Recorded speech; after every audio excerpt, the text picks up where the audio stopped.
I'm at Grace Church Road. I went to Waynesboro to bring this man down to this address, and now he's trying to force his way into a house. I'm afraid to move my vehicle.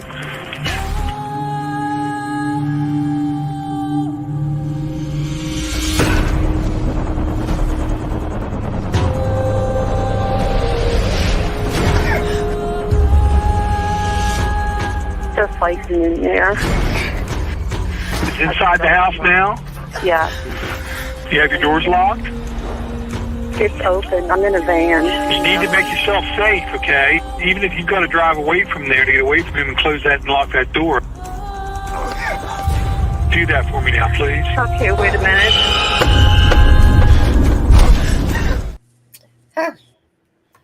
It's a long, been a long time.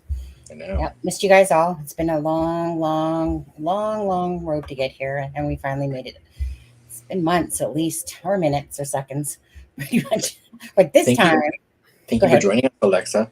Yes. You're welcome. You're welcome. Thank you for having me again. Yeah. And Lewis should be joining us shortly as well. As soon as because he said sure, and then I was like, oh, I haven't dropped him the link yet. So usually, yeah. So Lewis should be joining us as well. But yes, Alexa. Yes, the beautiful Alexa is here. Thank you for joining us, Alexa, and always being a supporter of us. You know, she loves me more than Adam, though. It's one of the few ones that does love me more than. I don't know, but because last night he read, Alexa is this and so. Okay, can somebody donate to for me to give to Alexa? Because I kind of pay her to say that pretty much. Alexa, you said that you love me more than Adam in this one. Yeah, and so we were late because I was running around, and no, it wasn't a number 2, it was a number 1 that I had to do. Okay, just get that out for their doodle fart, and yeah. And I also had to create the second kind of live quickly. Anyways, and then I think I went on a full rage mode for about 5 minutes. And Alex, I'm going to call you Alex. About. I'm sorry, but isn't that what Daniel was calling you? Yeah. Yeah, because of the Alexa. I think he might be like me, though, sometimes we use shorten names, but I've never thought to shorten yours to Alex. You can be our new Alex. Yeah. She was just here. Anyways, thank you guys all for stopping by. I probably just so we can get more covered in this, I'm just going to simply say hi to everybody. Because most of you guys are all here in the last one. Unless you want to feel special, then just tell me and I'll call out your name. I already called out Doodle there. Hi, Mark. Another live. I know it's shocking. Usually our lives are limited to about 20 minutes long each, as anyone can tell by looking at the channel, or 3 to 4 hours long typically. Even though we say we have a new rule in town and it's 1 hour. But I feel like if I split them up, it seems a little bit different somehow. So we're going to have like 4. Yeah. You know what? I like it because I think it actually gives people that are rewatching then, a chance to, yeah. Mm-hmm. Yeah. I mean, whatever, right? And like I said, and we're more focused. Yeah. There was so many different stories that I kind of wanted you to live. Make sure you put me in your will if you don't. Or at least, I'm sorry, Alexa. It's the 8th today. Are you still on target for any package arriving before Valentine's? No, not yet. I said, it's coming. I promise. Okay, what holiday would that be? Easter? Maybe Easter. So Christmas combined with Valentine's combined with Easter egg. Yeah, it's coming. I mean, yeah. I'm sure we'll be at Christmas again, and then she's still going to use the last Christmas present to be the. You know what, Lisa Marie Pritchett, I have my air conditioning on as well. It's because it's warm. It's hot here today. It's because he's sitting beside me. It's like 60 degrees, so I have my AC on. Yeah, or it's because you're sitting beside 2 beautiful ladies. Absolutely. Or it could be that. Actually, here, so someone said Canada is beautifully colored. I think it was. And I wasn't quite sure if I was reading that. I took that as like, I shouldn't say that, but I was thinking about doodle fart when I was thinking about that. To be honest, I was like, I'm definitely beautifully colored. But anyways, so if that was meant as a sincere thing, because I'd have to probably go back and find where you said that. To be honest with you, I'm from Vancouver, Canada. If anyone doesn't know, and I follow true crime in the United States. I probably should cover Canada at some point during this, channel. I kind of feel guilty a little. Actually, no, I don't really feel guilty, to be honest with you. There's not many killers up there. Yeah, and alivers. Oh, that was yeah, no problem. And for anyone that doesn't know, I'm in Charlotte, North Carolina. Mm-hmm. Right. Yeah. So what was it? In the old intro, I put you on the wrong part of the map. I put you in the wrong state. But I couldn't go back and fix that one. But that's a different that was a different intro. And Alexa, of course, is New York girl.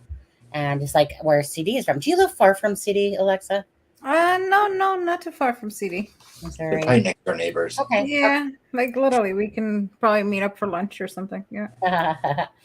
You know what? Let's just do this in the chat because I don't do this hardly ever, and I probably should. First of all, I want to thank all the mods that come in and help out. Thank you so much. We're not like a strict channel here like that. If you help out, you help out. If you don't, you don't.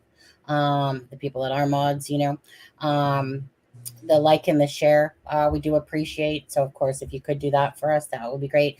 But everyone in chat, I don't, like I said, usually do this, but too often. But put where y'all are from. So obviously Vancouver, Canada here, and Charlotte, New York, and then we got Australia. Okay, so we had Doodle is from Missouri. We got Lisa, Melbourne. I love Melbourne looks beautiful. Love the Aussie accent. If there's one thing I could change about my husband, 1 out of 10 things, definitely. So my husband's he's a Brit, and of course he thinks that their English is superior to anybody's.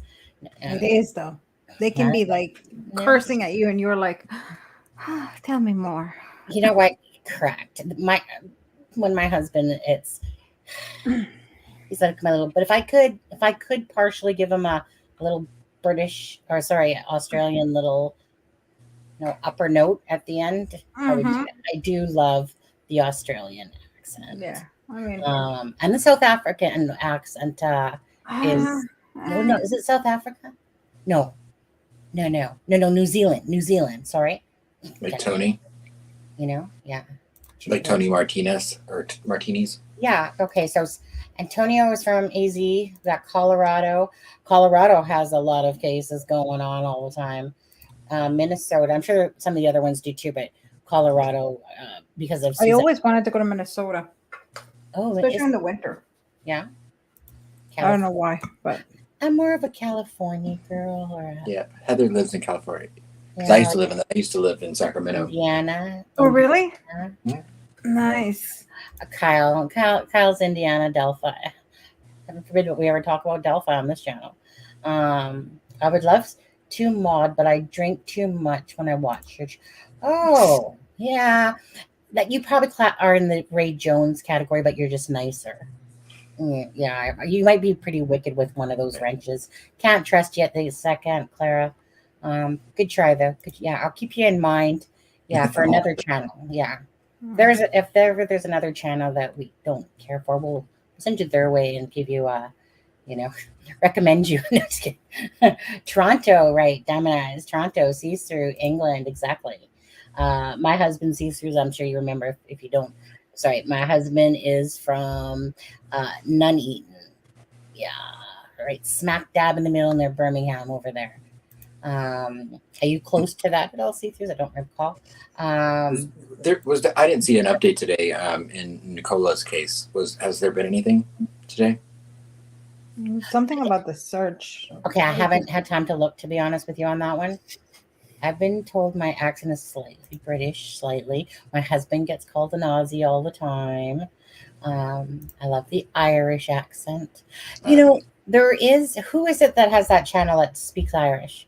Novellas True Crime. Yeah. Is that how you say it? That guy. Yeah. Callie. Hi, Mark. Coming over. Well, the Irish, depending where, because my friend is from Ireland, and when he gets drunk, I can't understand. You need subtitles almost. I know. I'm just like, Yeah. Yeah, sure. My ex-husband's from Newfoundland, and again, that's getting close to the pond, obviously. And my ex-husband had what I deem as a very understandable accent, but then when you're like his brother, I could never understand him half the time. And the Newfoundlanders are like England, where they have many accents on a small little rock, you know. And you're it's like Ireland. Yeah, and it's like a whole different dialect. Do you remember that? There's that one place, and my husband, I don't remember it, but do you remember there's like that one place in England that has this wicked ass name that's about 26 letters long, and it's like, and the one reporter. I can't remember the name of it, but yeah. I was expecting you to have that down pat by now, Adam. I'll have it by Friday. Where is Ray tonight? Lisa, you are not in Charlotte, North Carolina. Yeah, of course you are, Lisa. Ray's Emma. Yeah. Ray's probably, I don't know, probably slapping himself around with a fish or something like that. So Ray is a true fisherman, by the way. You know. He's never on the sea though, so I don't know how good he is. Newcastle. Newcastle. You watch Aunt Clara Bewitched? Well, I love Bewitched. Twinkle my nose, and he's probably don't talk about Deb that way. Yeah. She's not here to defend herself. Oh, there she is. Okay. Hi. Ooh, Pixel Pixie. That's a nice name. Pixel Pixie. I want to see some Pixie. I still have those eyes. Yeah, I still have my Pixie sticks from Disneyland. Did you know that, Mark? I've been to Disneyland twice, Mark, in your area. I'm not even sure what part of Cali, doesn't matter. Disneyland is in your area. And because that's just 3 hours down the way, flight-wise, but I still have my Tinkerbell Pixie sticks from Disneyland, along with my 100 pins, Disneyland pins. Sometimes you get a little foolish over there and you start buying up all these pins as being a tourist, You got all these little moments. I still have all my Disneyland stuff from back 20 years ago or whatever it was. Yeah, 20-something, almost 20 years ago. Yeah. Oh, wow. I want some crispy smashed potatoes. Charlotte. Yum. Oh, squishy peas? Yep, squishy peas. Someone said they want some. Yeah, someone said Austin said he wants some crispy smashed potatoes. Oh, well, if you guys could smash that like button, some mashed potatoes might pop out of it for you. See, I got jokes, even though that was a bad one, but whatever. I instantly, I was like, smash that button. Yeah. Okay. Yeah. Deb puts a fist up. Like what she means is she really wants to put the fist up. Mm-hmm. Okay, and here's my reaction. Yeah. JLR, are you watching JLR? Wait, hold on. You okay down there, Alexa? Did you have a spill? I just dropped something, so I'm like, oh, whatever. Your son's keyboards aren't down there tonight, are they? Oh God! Did you know that when I spilled the Coke, one of the computers fried? Oh, did it? Really? Oh, hold on a second, Mike. And the worst part is, it's like a big fight because we bought the extended insurance, but now they're saying that there's no accidental, but we thought that it had accidental, and in the paper it says accidental. So now we have to fight it with them. So, oh God. I'm sorry. And it's even worse because one of them still has one, right? Yeah, but I'm glad it's the one that doesn't use it that much. He likes the iPad better, so I'm like, thank God. Because if it would have been the other one, he would have killed me. So I'm like, oops. But I got the box today, so. It's always funny. They love to sell you that stuff, but a lot of times they like to battle you out about it. Now, when it comes to that stuff, those warranties. And especially that we thought that it had, and it says on the paper, it says accidental warranty. And then when we went, they're like, we don't sell accidental warranty, but I'm like, we have it on the paper. Yeah, if it says accidental, accidental is a whole wide range. Yeah. Diamond Eye, I'm sorry for your brother-in-law. Yeah. Oh, wait, what happened? Our brother-in-law's Land Rover was stolen today. Oh, that's because you live in Toronto. Oh, no. I was going to say, what area? You know, you could, if you want to, what color? We can always put the word out there. We're here in Canada. Yeah, I know. But don't they have? It should have GPS to especially Land Rover, especially 2020 Land Rover should have GPS and remote. You know, because our car has it too. And my that you can do like remote. Like if somebody steals it, they can actually turn it off. And it has GPS, so they should be able to find it. Land Rovers are nice vehicles, expensive vehicles, aren't they? Yeah. Oops, that's not what I want. 1 second here. Right. Yep. No, they did something to it. Oh, I guess those are the pro thieves then. Yeah, actually, probably not, but. And Aunt Clara, I grew up in rural Illinois. I've seen lots of people get hit by tractors. So not just the island can get hit by tractor. That's funny. It's true, I have. Let's see. I used to work in IT. The amount of keyboards I attended to. Oh, yeah. I mean, I've been down that path, and that sucks, Alexa, of course. And I mean. You guys can't come and ask for any money whatsoever for fixing your guys' issue because you guys spilled drinks watching our lives. Your fault. Yeah. We don't sell accidental. We don't have accidental. Oh, wait a second. You go. Hold on. Are you seeing what I'm seeing? Yeah, no, but what happened is the form, it was like an old form that because they used to have it. So the old form had the accidental, so they check it, whatever they sell you. But I think from October, it's in, was it PC Richards? But I think as of November, they don't sell accidental insurance anymore. At least the one here, it doesn't. But he checked that it had. So now it's his word against ours because we thought so.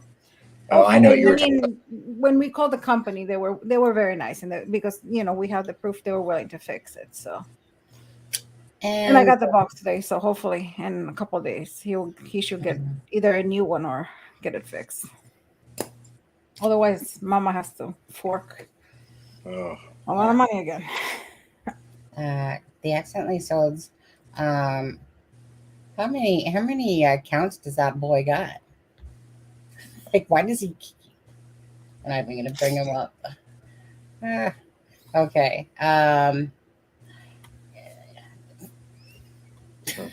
Sorry, it just sometimes makes me stop. I'm just like, really, dude? How many accounts do you got that you want to keep coming in here? You are a waste of space. This Michael. You guys all know who Wheelchair Michael is? Michael. And if there's we're not even going to talk about that, to be honest with you. How do they have the time? Like, I can barely manage one. I would get confused and probably post. But you know what gets me? I just want to say this. What gets me or makes me laugh is when people keep making so many accounts that they feel the need. Like, you're out of my life because, like I said, you're the bottom of the barrel people. You're the ones that go around trying to slander, trash people. And I'm like I don't even remember about these people because that's how meaningless they are, because those are people you just don't let into your life normally. Any decent human being doesn't let those type of people, and yet they keep creating accounts. Right. Meanwhile, they're caring because it's more that they're mad because you keep because I keep blocking them and I don't engage in their bull. But it's like they just gotta keep making counts just to try to talk to you and say all this nasty stuff still. And it just is such a joke to me that people literally spend their time doing that to not this channel and other channels. It all happens to everybody, but it's just amazing to me. This is the second time someone's asked about this. What was the virus movie today? The what? Diamond Eyes. Oh, don't Someone else asked about this earlier, and I don't know what they're talking about. Oh, I have no idea. I've not heard of it.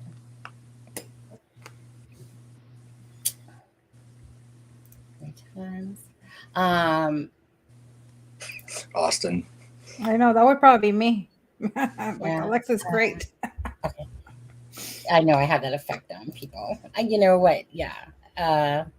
I mean, it's always a plus when people spread lies that are so untrue, but I don't fall into that stuff. I don't buy that stuff. Those people will always be there. But yeah, you know, I mean, but it's almost an honor because they just keep coming back and you're just like, you know, here I go again. You know, I'm not going to engage with you. Get out. See, Randy to do with MF. Diamond Eyes, I'm lost. I'm sorry. What is this about? Yeah, I don't know what it is myself. Oh, okay. So someone. Oh. I did not know that. Oh. Oh, okay. Thank you.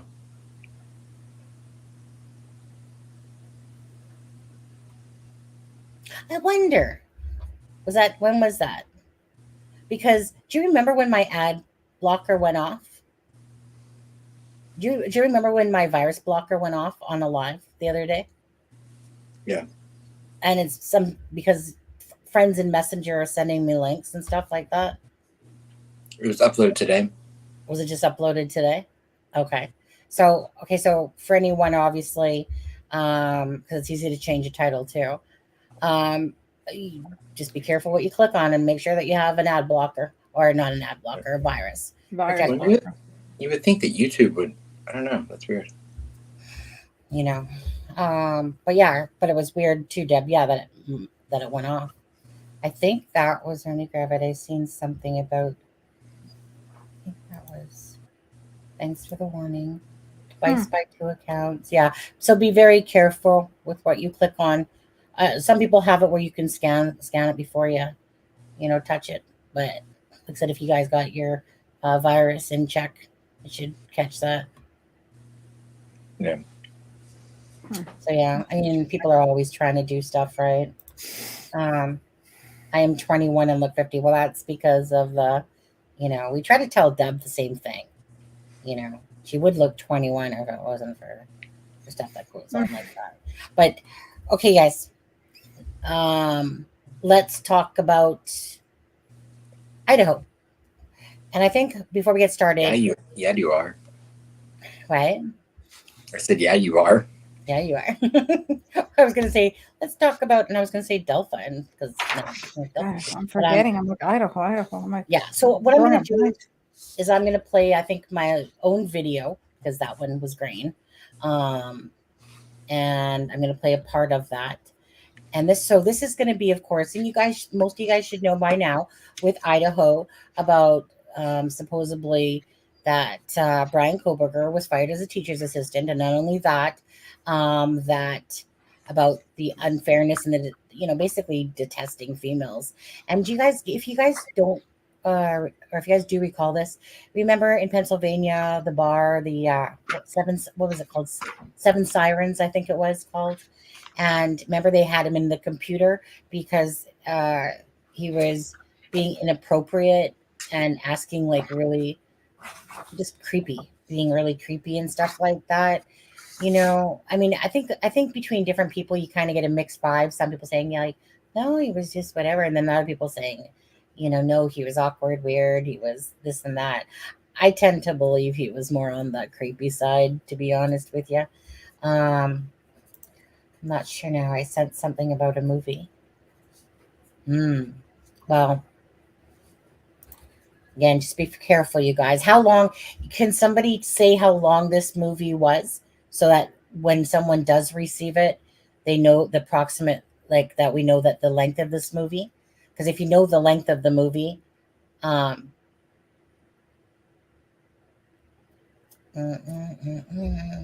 maybe that can help people, well, mind you, if you click, it depends how it's, I guess you can't really do that because when you click on the thing, it's not really going to tell. Well, will it? I can't remember now. Do. Yeah. So what I'm going to do is, like I said, I'm going to go to my channel for a sec here. Give me a sec. I'm going to pull that up and play it. And then I'm going to give myself a copyright claim strike. Okay, 1 second. Just getting to my channel, guys. And you guys can all hit that like button if you haven't hit it yet. I did it on my way in. Did you? Okay. Okay. So I'm going to go to... Okay, so I'll go to that part of it. So let me play that. I'll bring us off screen. I'll share screen. And then we're going to discuss this and see what your guys' thoughts are on it all. Okay.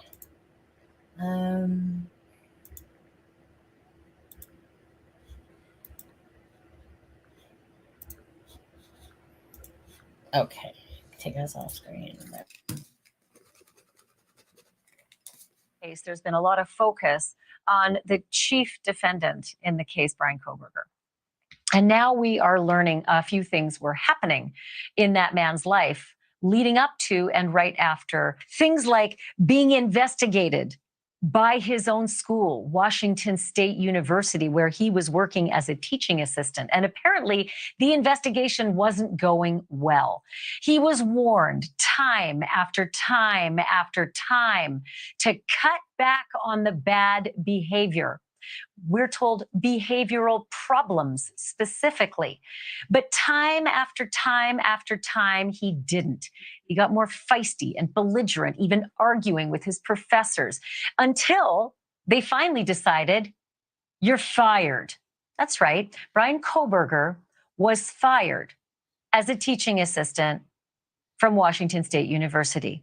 I have the actual specifics of this, and I wanted to sort of go through what we have come to learn was the sort of timeline of his warnings and all of the things that were listed on a termination letter that Kohberger himself was given right before they cut the cord with him. So I'm going to just watch some of these so I don't get them wrong.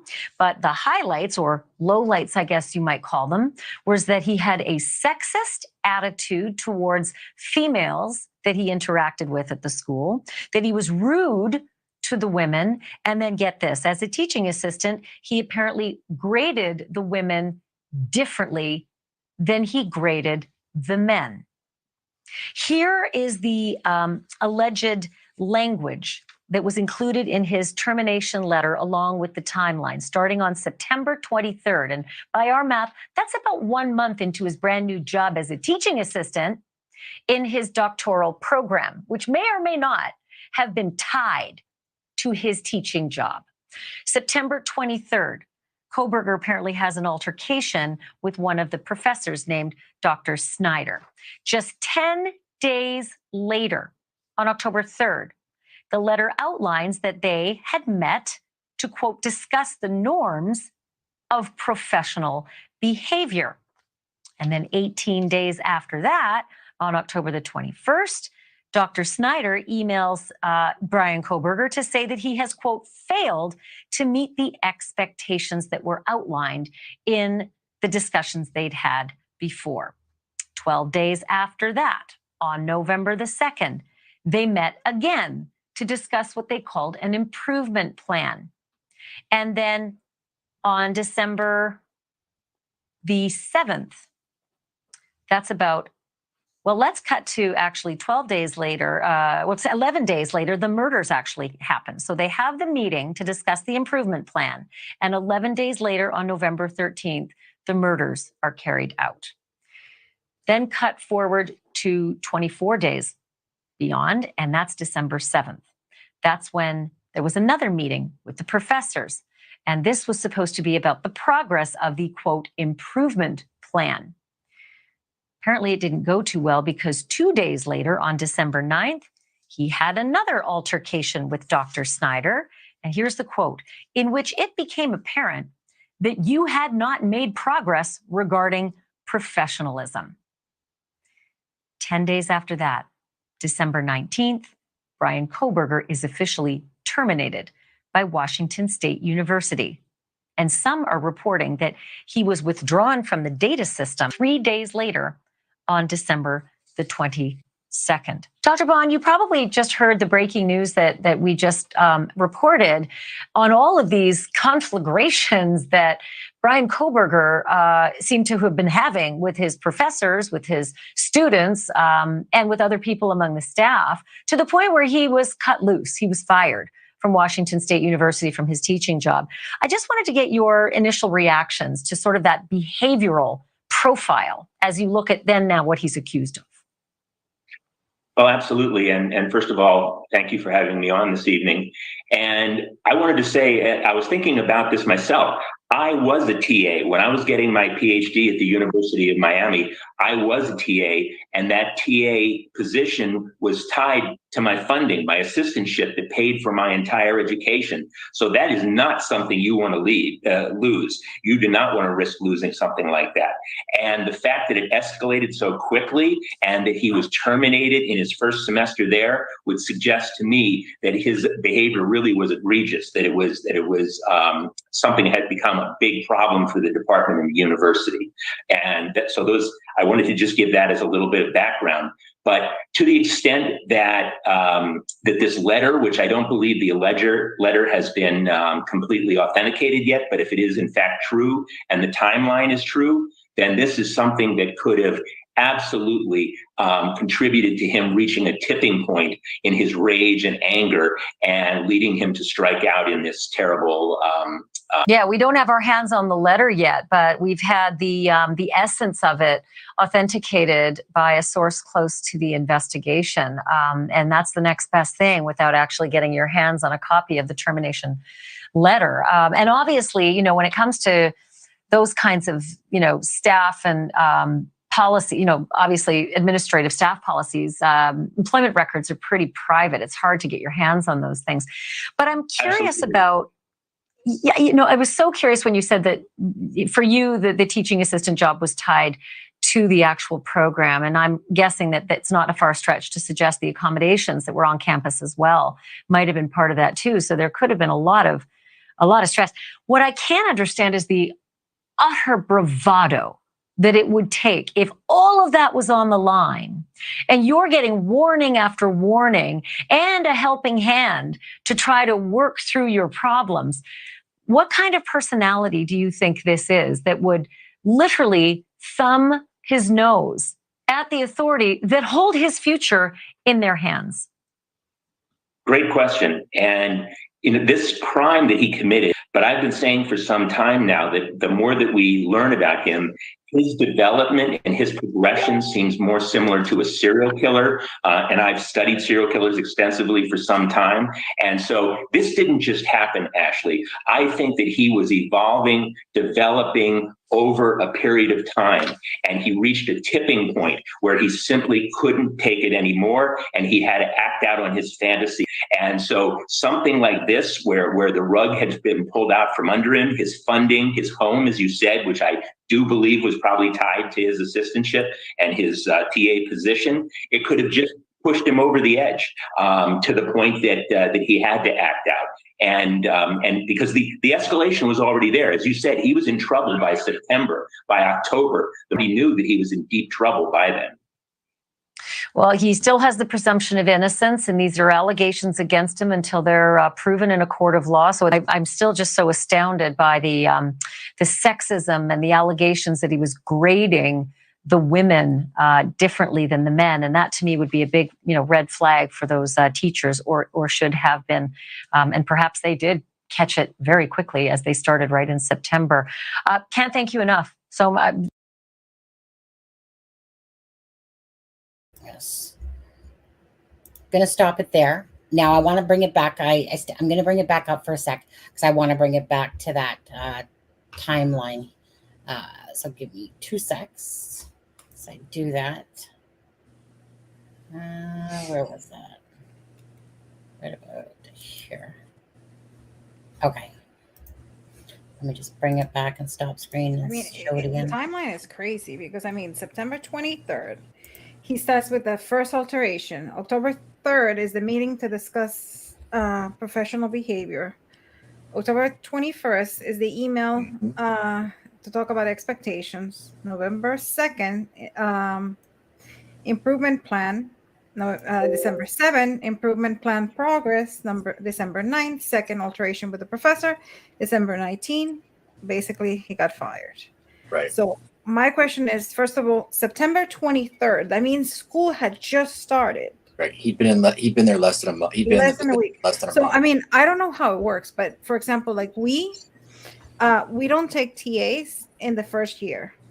That's a no-no. Like usually you take TAs in the last semester of their schooling. The last semester, sometimes they do. I know a lot of my colleagues, they take like the last year, like what they, it would be on the third year PH students. But I am shocked that he would be first year PH, and they took him as TA. That right. I never heard of that. Usually, the most I've heard is second year, but I never heard first year. Right. But I guess everybody does differently. And there are reports that he got passed over for an internship by 2 females.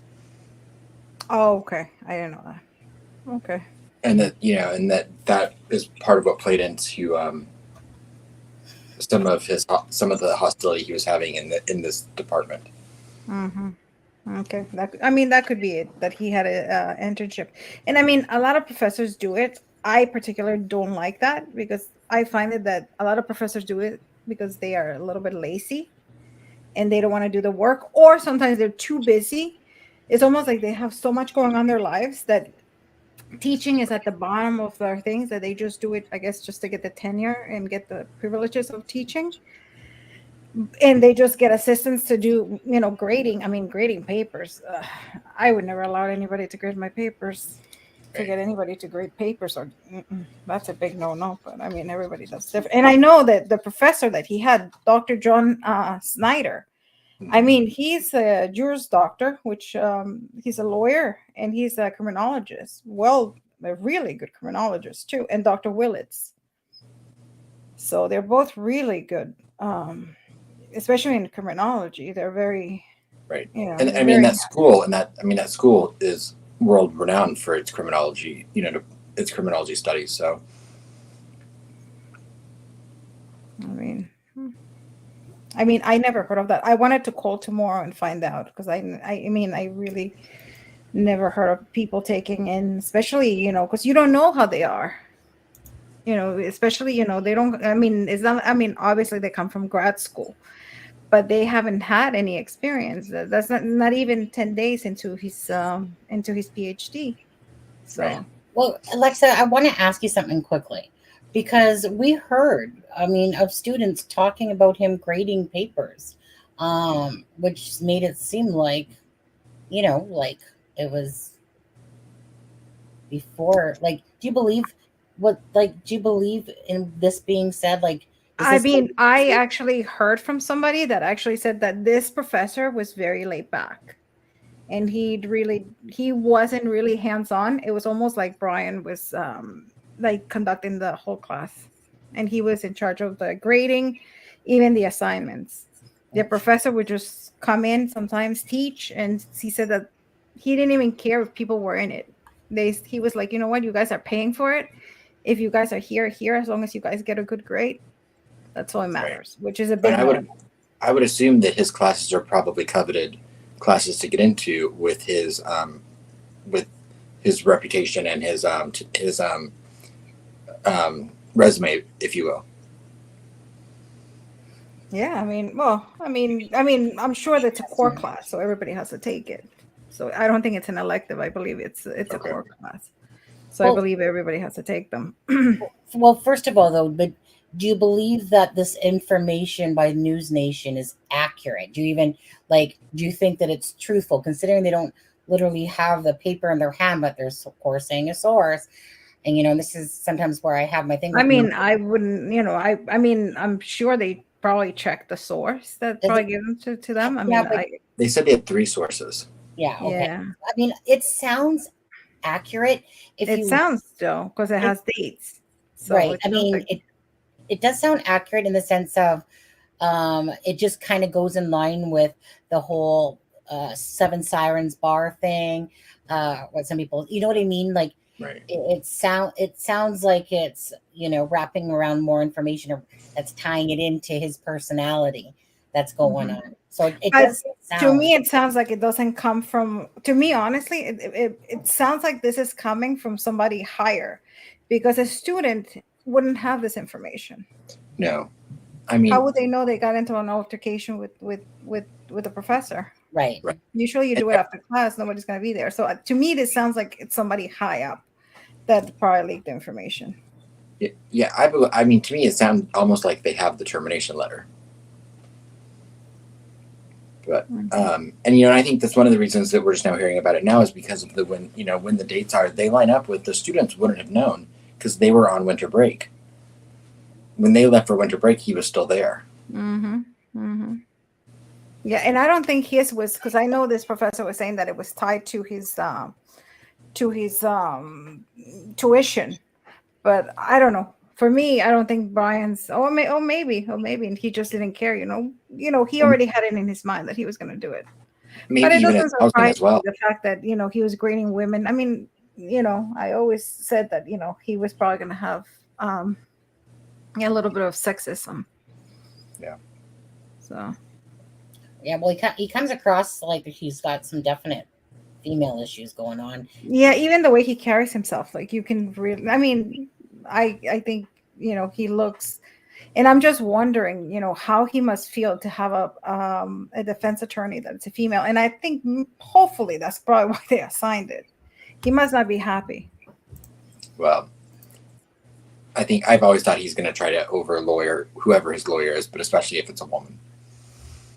I'm shocked that he hasn't. Well, we don't. Really, we don't know what he's doing behind the scenes. Yeah, well, so far, but be very interesting. Or maybe because this one is like really fighting for him.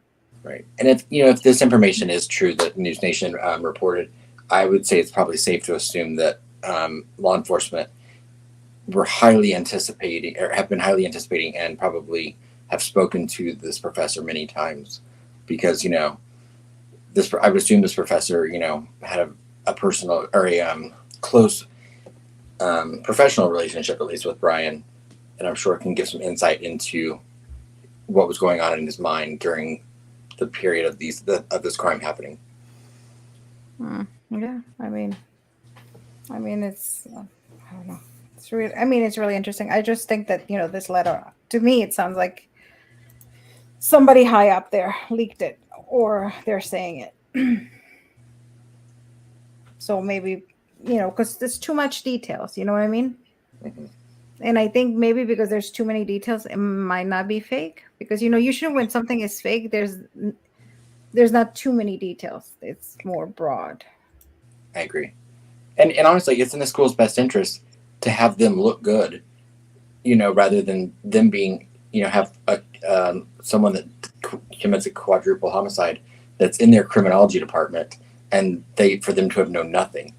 So, this actually paints the school in a pretty good light if they can point out the steps they're taking to deal with his behavior.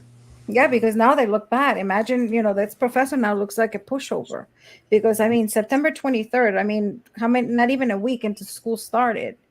I don't know exactly when they're school, but usually August 30th. Oh, August. Okay. We started in September. Okay. So a month. No, not even. Less than a month. And he's already getting into an altercation. Right. And they gave him a lot of time. This professor was really patient, because that would have been like, you're out of here on the first time. Right. Well, and then the second altercation happens like 2 days after a meeting to discuss an improvement plan. I was like, guess he didn't like that improvement plan. No, I guess not. I guess not. And that goes into him, what potentially him being a narcissist, and because you don't ever try to tell a narcissist that they're wrong, because what are they going to do? They're going to do anything, especially when potentially they've done what they did in November, he probably was still on a high of what he did. Yeah. What is so interesting how dare anyone question him? Mm-hmm. Obviously, what's interesting to me is, these are professors that work in criminology. I mean, he is a lawyer and he's also a criminologist. I just wonder, like, if they didn't look at him and they didn't feel anything was wrong. Because I'm sure a lot of the females probably had to complain. Because how did they find out that he was grading women less? I'm sure some of them had to complain. So that's just interesting to me that the professors, and two professors, didn't put one and one together and sense that something is off. Because he's the type of person that, I believe that he is the type of person that you would get a red flag, that you would see him and you would definitely get a red flag from him. So I don't know. I truly don't understand, but Well, he clearly has such good ways with women. I mean, if you believe that Tinder date that he went on, what did he say to her as when he was like hitting on her, and he said she had great birthing hips? I mean, I don't know if that's a really compliment to a lot of women. Could it be that maybe certain type of women, like maybe there's a type that he likes and maybe there's a type that he doesn't like? Yeah. He resents the type and he doesn't resent the other type, maybe? Absolutely. Could be. I mean, it's... Yeah, viewers, that's what he said, birthing hips. Somebody said that's from a movie. That's a quote from a movie, from a Johnny Depp movie. I don't know. I still don't know if I would say it to a woman. Somebody had said that.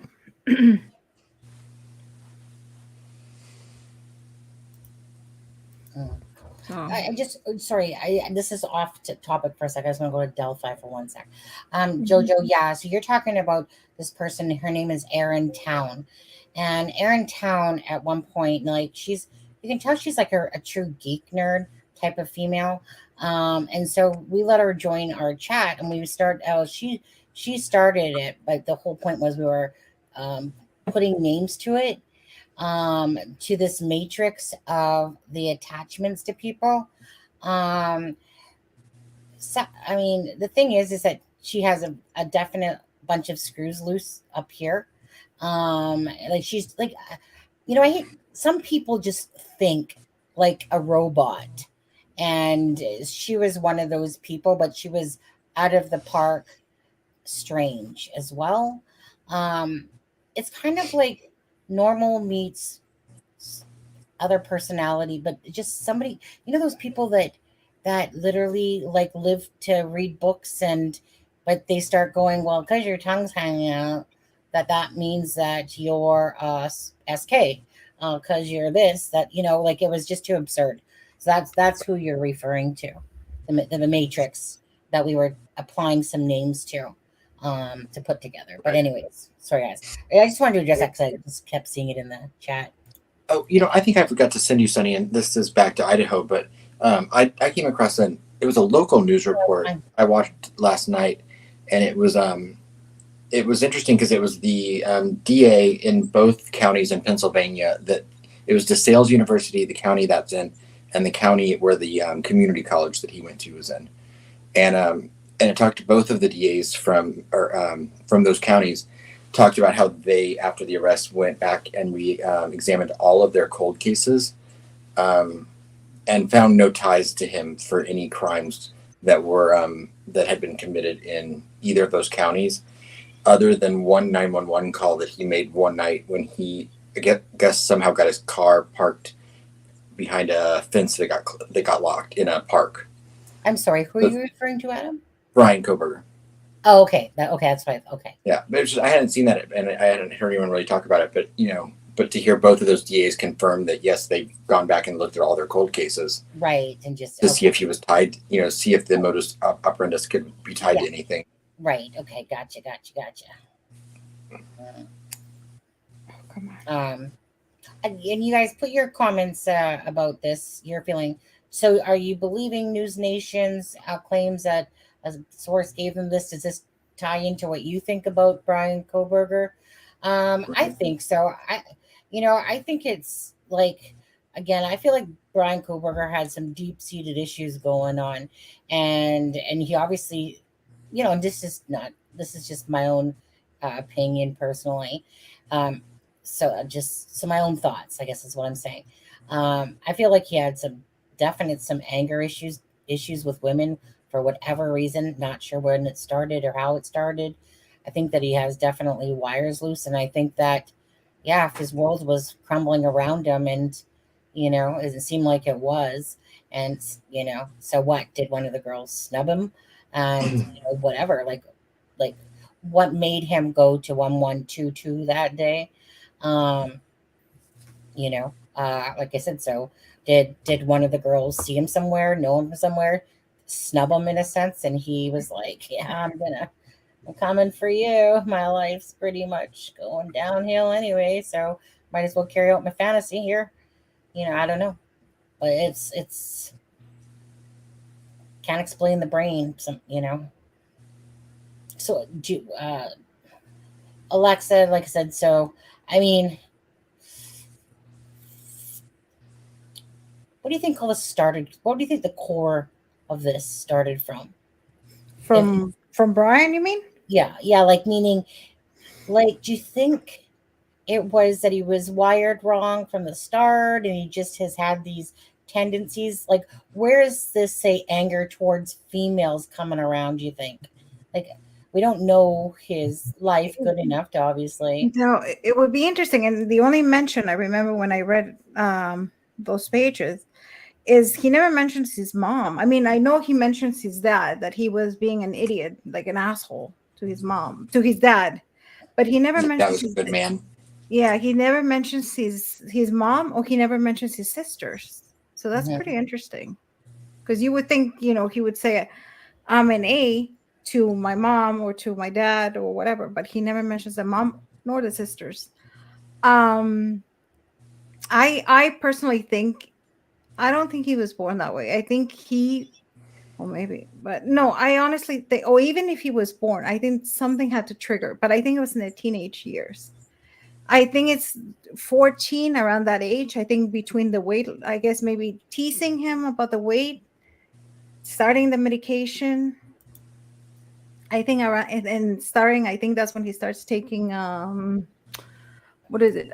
Starts taking what was it? Max? No, not Topomax. The other one. Starts doing the drugs. Oh yeah. So I believe that's right around when. Care about the HERION? Yeah, when he starts doing that. Yeah. So I think that's what unravels him. Is it? I would speculate. Oh, sorry, Tony. No. Go ahead. I would speculate. Just it's a possibility that I wonder what kind of house he grew up in. I'm not saying that his parents are bad people by any means, but I know that some men, if they're lucky enough to have a really strong mother, and I think that sometimes they can actually build up resentment towards that, and it can start at a very young age where they almost see their father as weak, and they can see their father as being subservient to their mother, and they kind of develop a weird idea of how men and women should behave in relationships. And I just wonder if he, grew up seeing his father in his mind, be demasculated, or belittled or demasculated. Right. And just, and then I think, you mix that with rejection from female peers of his age. And I think that, that could be potentially what played into some of his disdain for women. Yeah. Go ahead. No. But I'm saying, but still very interesting that he has never mentioned his mom, and that's pretty interesting, or pretty telling too, because it could be the fact that he don't, he is, I guess, such a narcissist that he doesn't care. He didn't even care about the mother or the sisters, because you would think after, because I mean, he was having conversations, and those conversations are not just months. Those are, I think it's been a couple of years. Yeah. And not once he mentions his mom. He mentions, I think, his dad twice, I believe. Mm-hmm. But he doesn't mention the mom nor the sisters at all.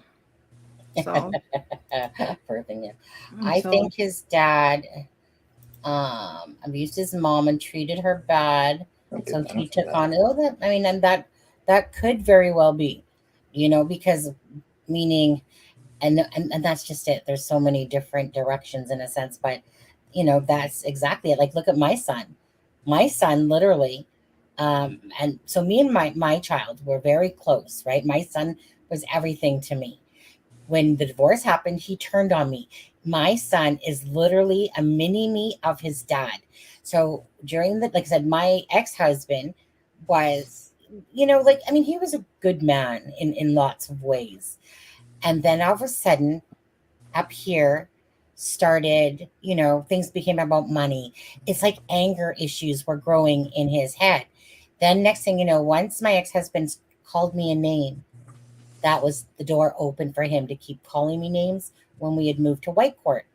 My son literally took on his dad's persona. Like, it was like listening to a mini me talking to me. And in my head, I'm like, son, like when my son seen his dad throw me from one side of the room to the other, he blamed me. My son blamed me. Instead of stopping to help me, he blamed me for not listening to dad. And he groomed him. Yeah. But that's just it, though. No, he didn't. Meaning meaning in a very short period of time. Okay. My son literally, since during the time in Whitecourt, and this is sometimes where parents forget this. You forget that your kids are not stupid. But I think that, I'm doing things enough that Matthew's not really noticing too much of, what's kind of going on around him in the sense of me and his dad, because me and his dad were best friends. Like, we were best friends.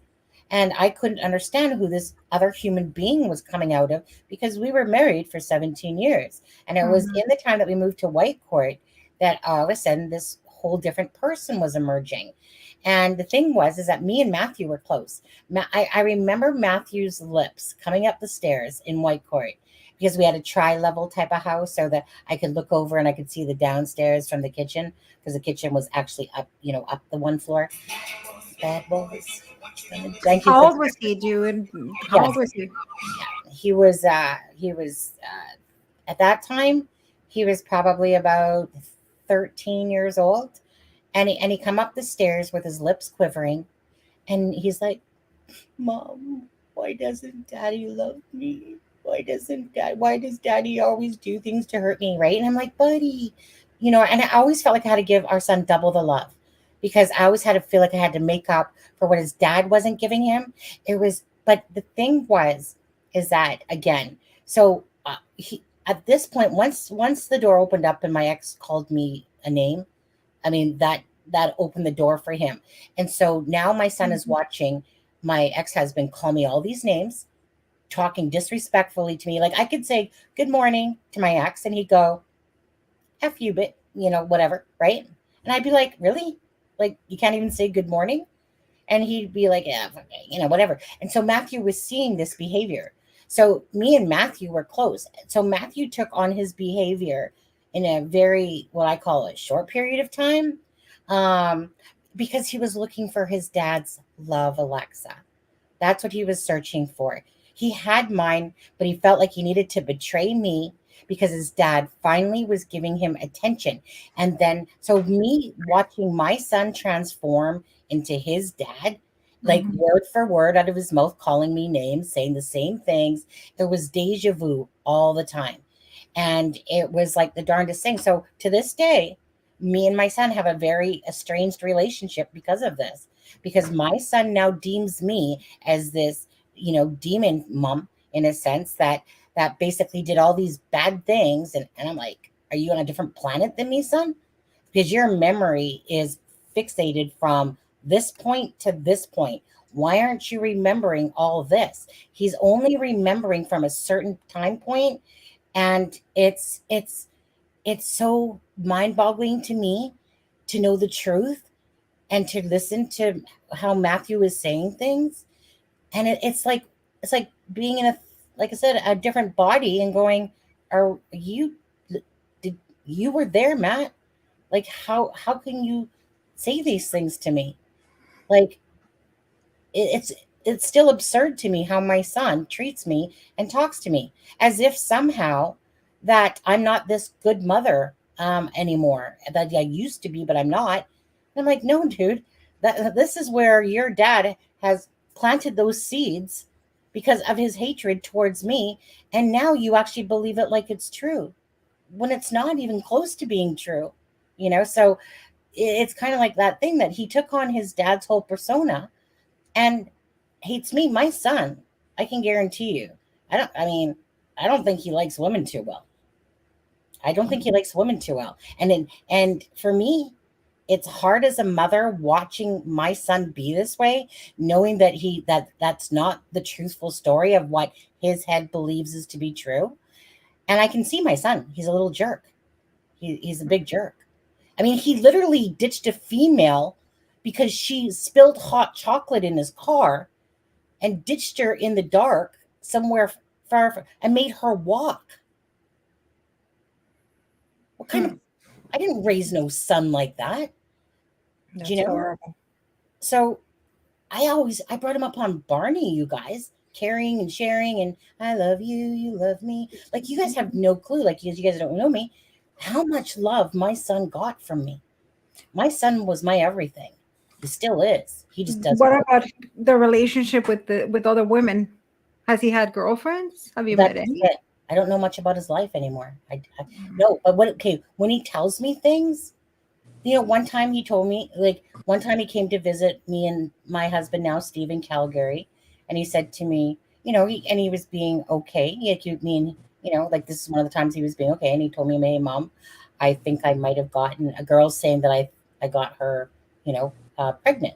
Mm-hmm. I said, and then so he was asking for my advice, you know, and of course I gave him the typical thing that a mother should say, you know, yeah, but if this is true, then you will have to own up to your responsibilities, right? Like, thank you for talking to me about this. It ended up being that she just ended up lying, and she wasn't. You know, honestly, thank goodness. But I actually think that my son will be a shitty husband to somebody. Oh my God.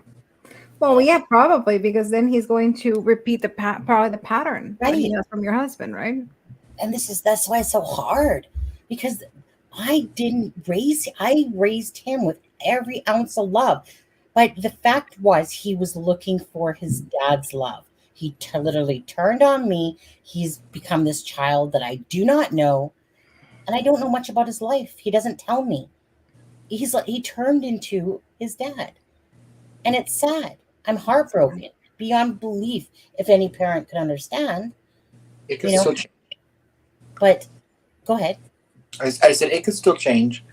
Yeah, but my point is like that the one comment there was about how, you know, taking upon, like, how a child can kind of basically almost like take on their dad in a sense. And that's basically what Matthew did. So that is a very strong possibility, you know, like maybe his dad was an abuser. Who knows? We don't know. We don't know enough about them. We see an old guy walking into the courtroom, but do we know if was an abusive person and he took on his dad for something? Was there a lot of abuse going on? Was there not? Was it just a good family and he was wired wrong, sliding out of the birth canal? Who don't know, you know? Maybe one day we'll know the story of that, but, you know, I mean, there's different scenarios obviously that can play out, that can lead up to maybe to give some answers to why Brian Kohberger, you know, did such a thing. I don't know, you know. Yeah, that is so sad. I mean, because you always raise your kids, and obviously you want your kids to be close to you, and Lex, it's the worst thing ever when you have one child, and that one child, I have to remind myself that I have a child. I do. It's been about 10 years since it. Yeah, I mean, a lot of times, I understand him from a little bit, because the same thing was with my father. That, my father and I never had a really good relationship, and I think a lot of it was myself trying to always live up to his expectations. And my father's an extremely really smart man and really successful man, and I think everybody was always trying to compare me, and always I had that pressure, being the only child, and and until I came to my own conclusion that nothing that I did was always good enough. Like I would go, he was like, okay, you did school, okay, let's go for grad school and more grad school and this and that, and you would think that he would be. I think I wanted to make him proud, and then that's when I realized that I didn't have to make him proud. All I had to do is be me, and I had to stop searching for his love and his acceptance. I mean, the love, I think it's there, but his acceptance, I mean, obviously, I think he sees me as his equal. But that was my own thing, and so in a way I can understand what your son went through, because when you are trying to be accepted, you want to do anything. So especially with your parents, anybody wants to, everybody wants to be accepted and loved, and in failure, I guess that's what he was trying to do. But that doesn't mean that you have to be. I think your son will come around. I think eventually he will come around. Unfortunately, you had lost so many years, but I think eventually he will come around. It's just so hard, because I thought I was doing everything right. I knew the balance of giving. I knew exactly what I had to do as a parent, because I wanted to give my son all those things that a child needed to be secure, loved, cared about, and to be an open voice and to be his own person. So meaning I know I did like a lot of right things for my child, and it was just so hard to watch someone change into his father, and yet you gave him all the tools of love and care that you like, you know what I mean? Like I couldn't have, let me put it this way. There's not a lot more I feel like I could have done. I let him be open. I let him have a voice. I didn't spank him. I didn't, you know what I mean? I didn't sit there around him. I literally made sure that he had that balance. I knew what I had to do as a parent, and because I knew what I missed out on as a child, I wanted to give that to my son. My mom wasn't a hugger. Okay. My mom barely liked to hug. And so I hated hugging people for a long time. I didn't want my son to have that. I made sure he was loved and cared about. Like I said, I like not bragging here, but honestly, there are kids out there in that world that would love to have me as a parent, because I don't believe in, like I said, bashing my child with words. I believe in lifting somebody up and making them a good person. And to watch that you gave that, and then it feels like it backfired. It just all backfired. And I'm like, wait, like what in the universe is happening here? That you went through motherhood knowing that your child, that these children deserve all the love and care that they deserve in this world, and all the tools handed to them, and teaching them rules and boundaries, and not to just expect things, that you have to earn things and stuff like that. And then, like I said, so you can do all the right things, and yet things like this happen. And like I said, and it's always strange to me how a child could have all the love. And now I can't speak for my child, but I mean, this kid was loved. Like I said, more than most kids, would wish to have that type of, love. Their parents are always like, I'm always taking them out to the parks, having fun with them. Do you know what I mean? Being that not to being that cool mom, in a sense, being that one that's, here's a voice. I'm not going to be like those other parents that take away the voice from the children.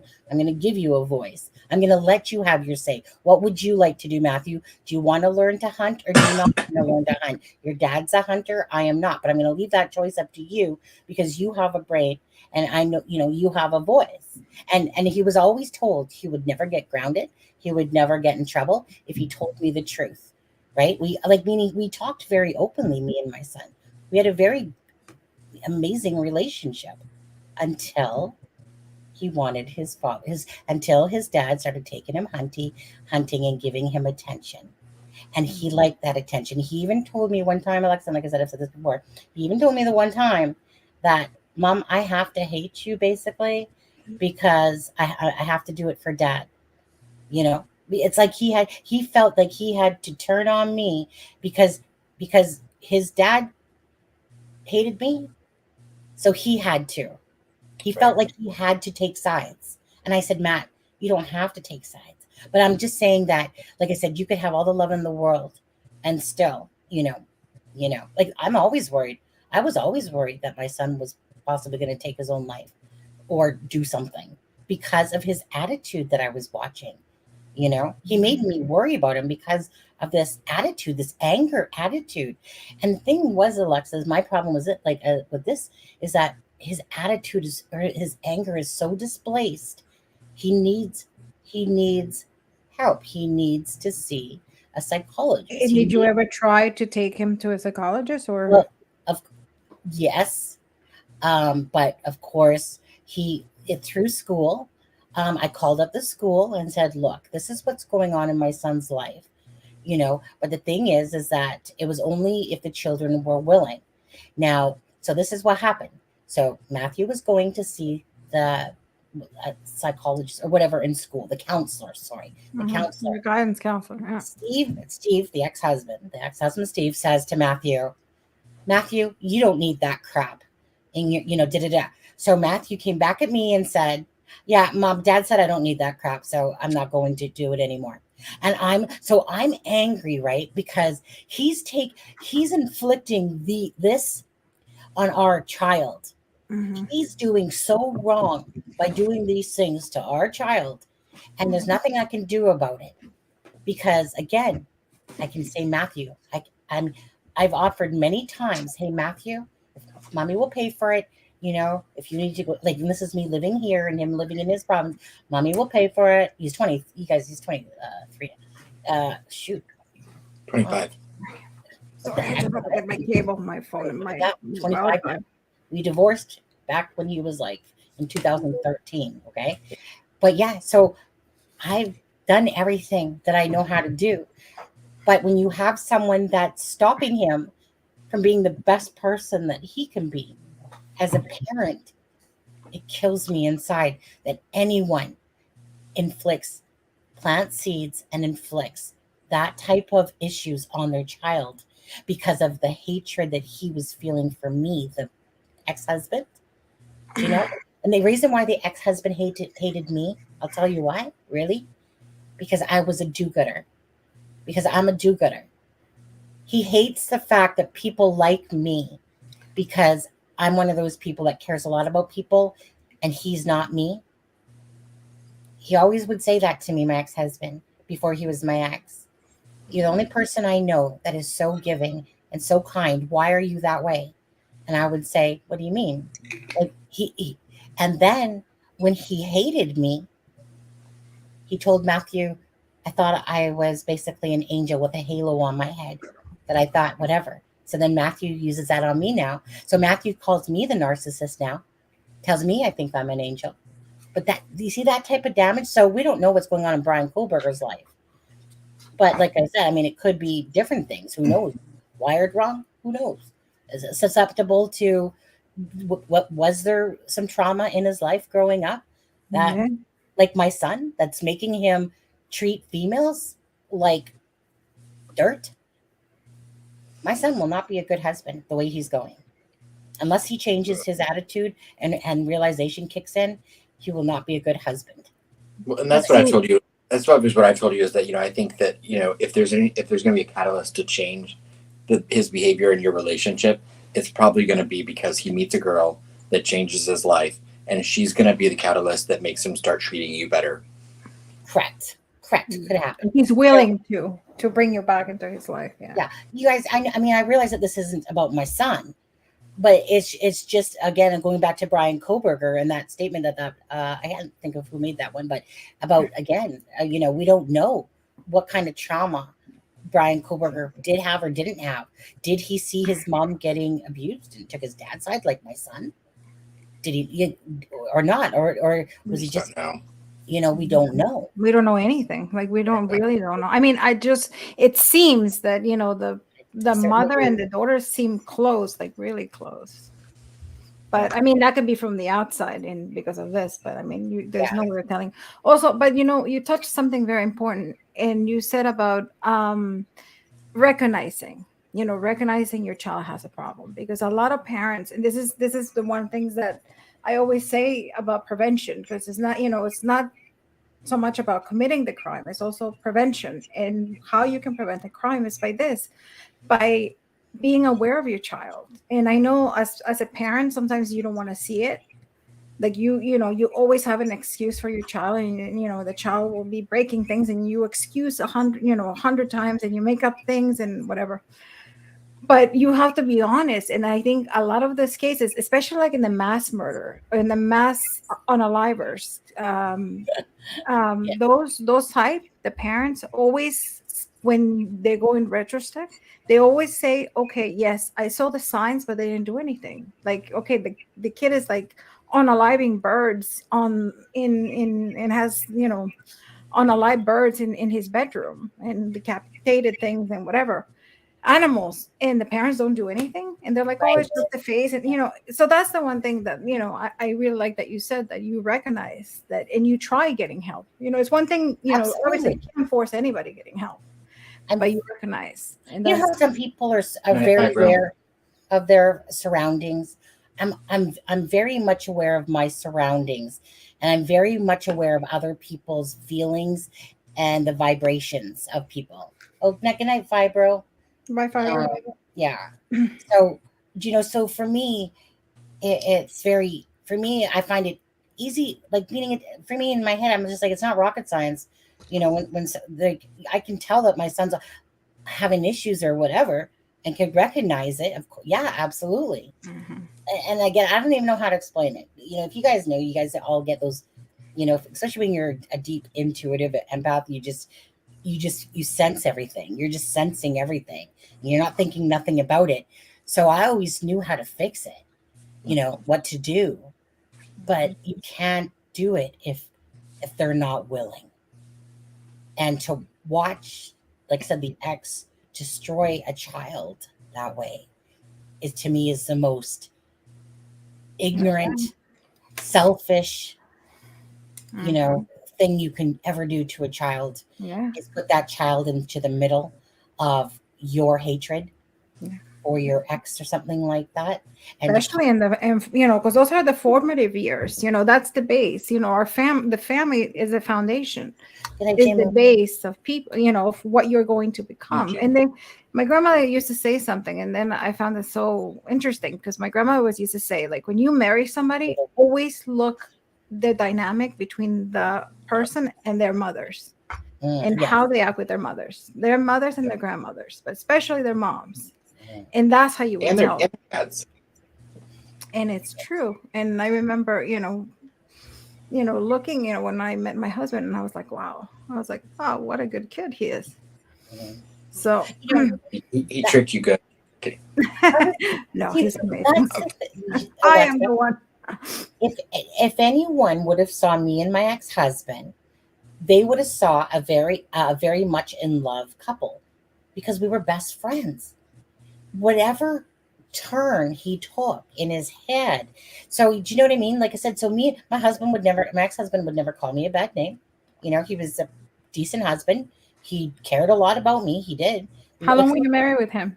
So, well, we were married for 17 years, and it went downhill about in 2013. So we were together from like 2001, 2000s. I can't remember, something like that. So it was almost, it's like, to me, a definite Jekyll and Hyde. Here's this one person for all these years.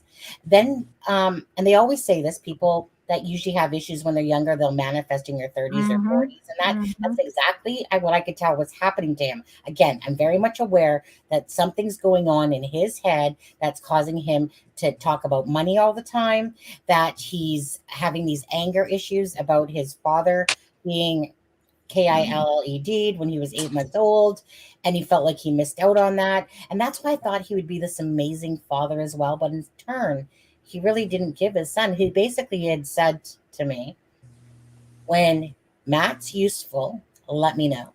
When he's old enough to be able to fish and hunt, then he'll be useful, you know. Now, so basically, he took his traumas, you know, all the traumas that he had from childhood, and he brought and them up. everything was imploding, and I could see it was happening. But you know, it's like the room is spinning, and you can't stop it. You're seeing it happen. You're aware of what's going on. You know how to fix it, but you can't stop it because that person needs to realize it, what's going on, and that person isn't. And I remember again when Steve, my ex-husband, said to me, I can't worry about you and Matthew. I need to worry about myself and fix myself. And I was like, oh, really? I wish I could be so lucky as to decide that I don't care about our child and I just need to fix myself. Isn't that so selfish of me if I said that? Do you know? But that's what he said. And the thing was is that, you know, this is the person that he turned out to, was, but it's not one of those things. Anyone that would have known us would have said, you guys are getting a divorce, really? Like, wait a second, you guys seem like the perfect couple, you know? And we were. And then it just, within about a year's time, the minute we moved to Whitecourt and he had to go ahead 3 months of me, it was before that actually, whatever was going on up here was making him angrier and angrier as a person. You know, he's from Newfoundland, a smaller place that was from Newfoundland North, one road, barely any kids, to living in Vancouver here, which is convoluted with people, and it's a whole different atmosphere, and that was bugging him. All this started bugging him. It was like a pile of it just was bugging him, you know.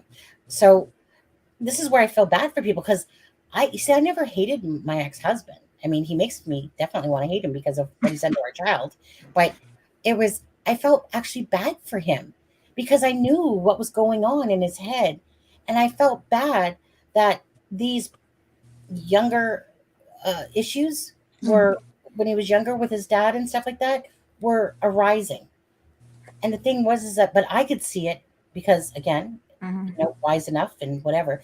My ex-husband is like, because he is a narcissist to a point, definitely, because he is that person that likes to cause trouble and then stand back and watch people argue and go, I started that. They don't even know it because they're so stupid because I'm the smartest person in the room here. He's kind of like a Kohberger that way. Did he have a drinking problem? Or did he drink? No, not a casual drinker. We were always been. And no other substances or anything? No, nothing. Nope. Nothing like that, you know?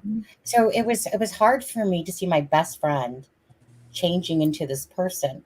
And then like he literally started hated me. It's not that he truly hated me. He actually really loved me. But he was angry at whatever he was angry at, right? And thing was is that he took it too far. And when you take me to that cross line, then I'm done. And you don't ever treat me this way.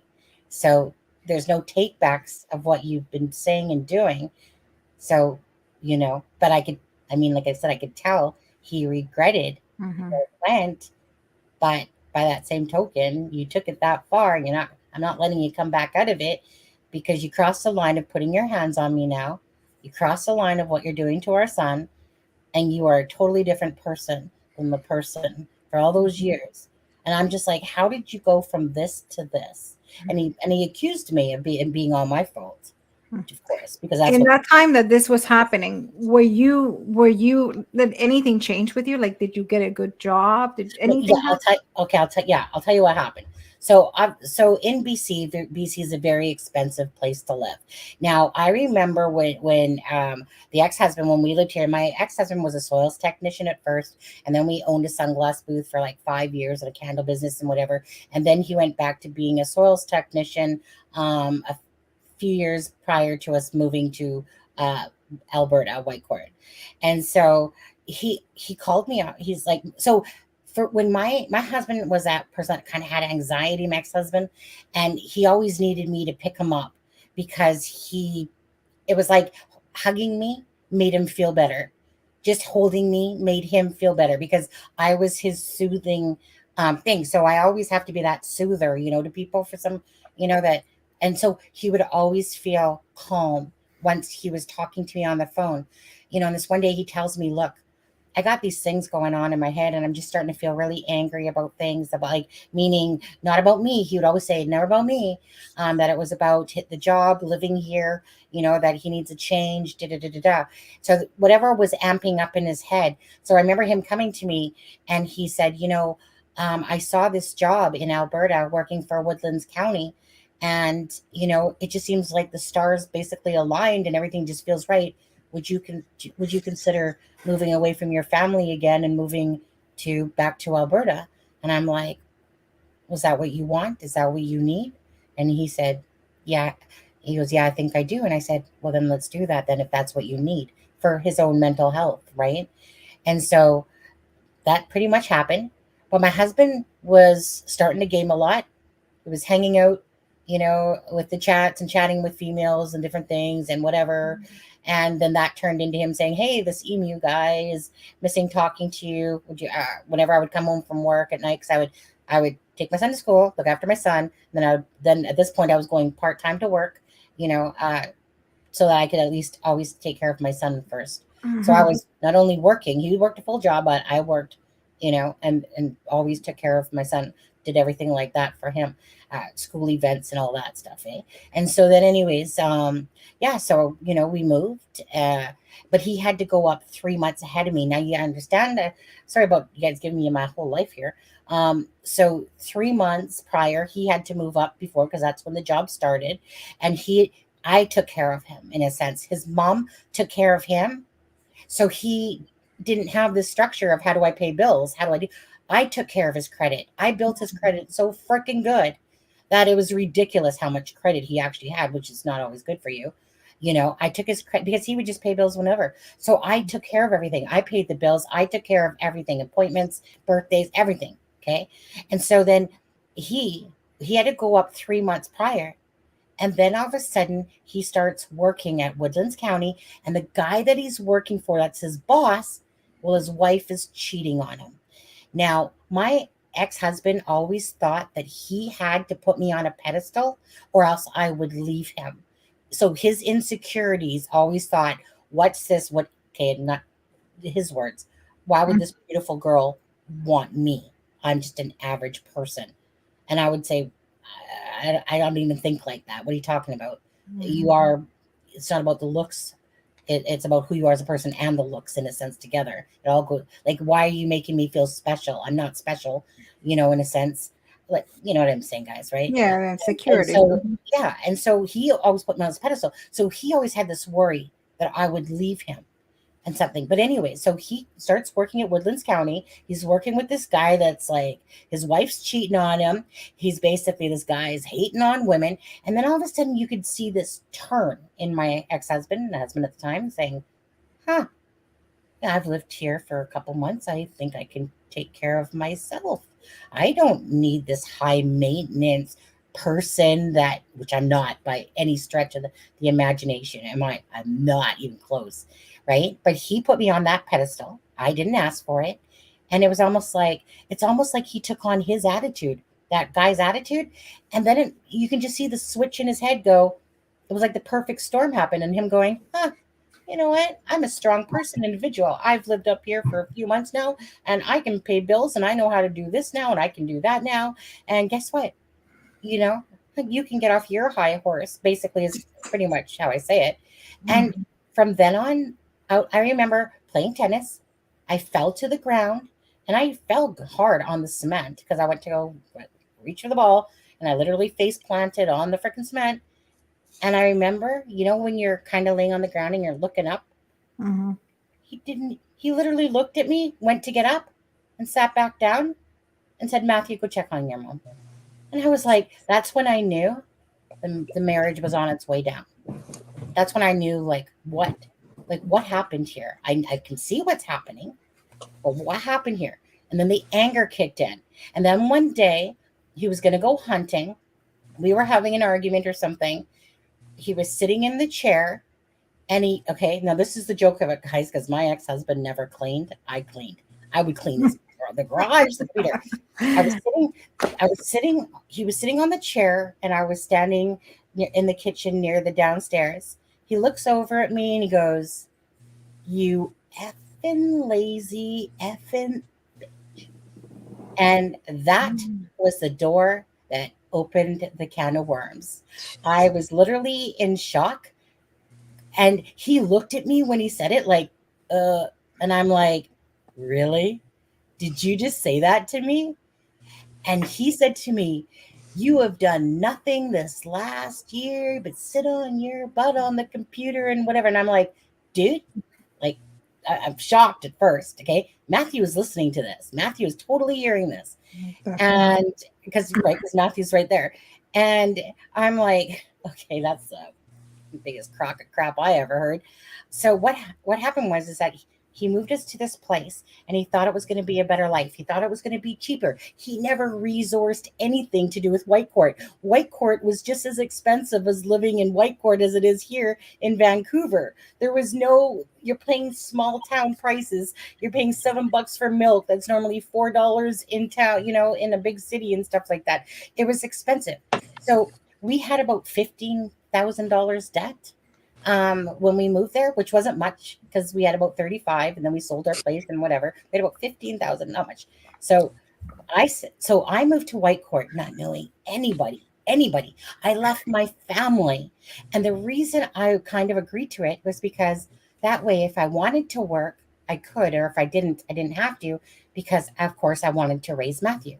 So I wanted to have that ability that I could make that choice because I've worked all my life, guys. And then he got angry at me for almost like that I wasn't holding my end of the bargain.